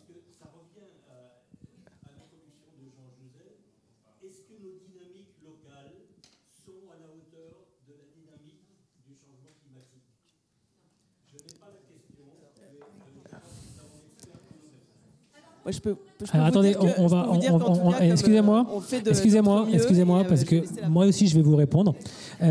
On a un timing. Je suis désolé, je vous l'avais dit, on a un quart d'heure. Il vient de passer. Donc, est-ce qu'il y a une réaction à ce qui vient d'être dit de votre part, ou est-ce qu'on termine là-dessus? Avec le micro, s'il vous plaît. Avec le.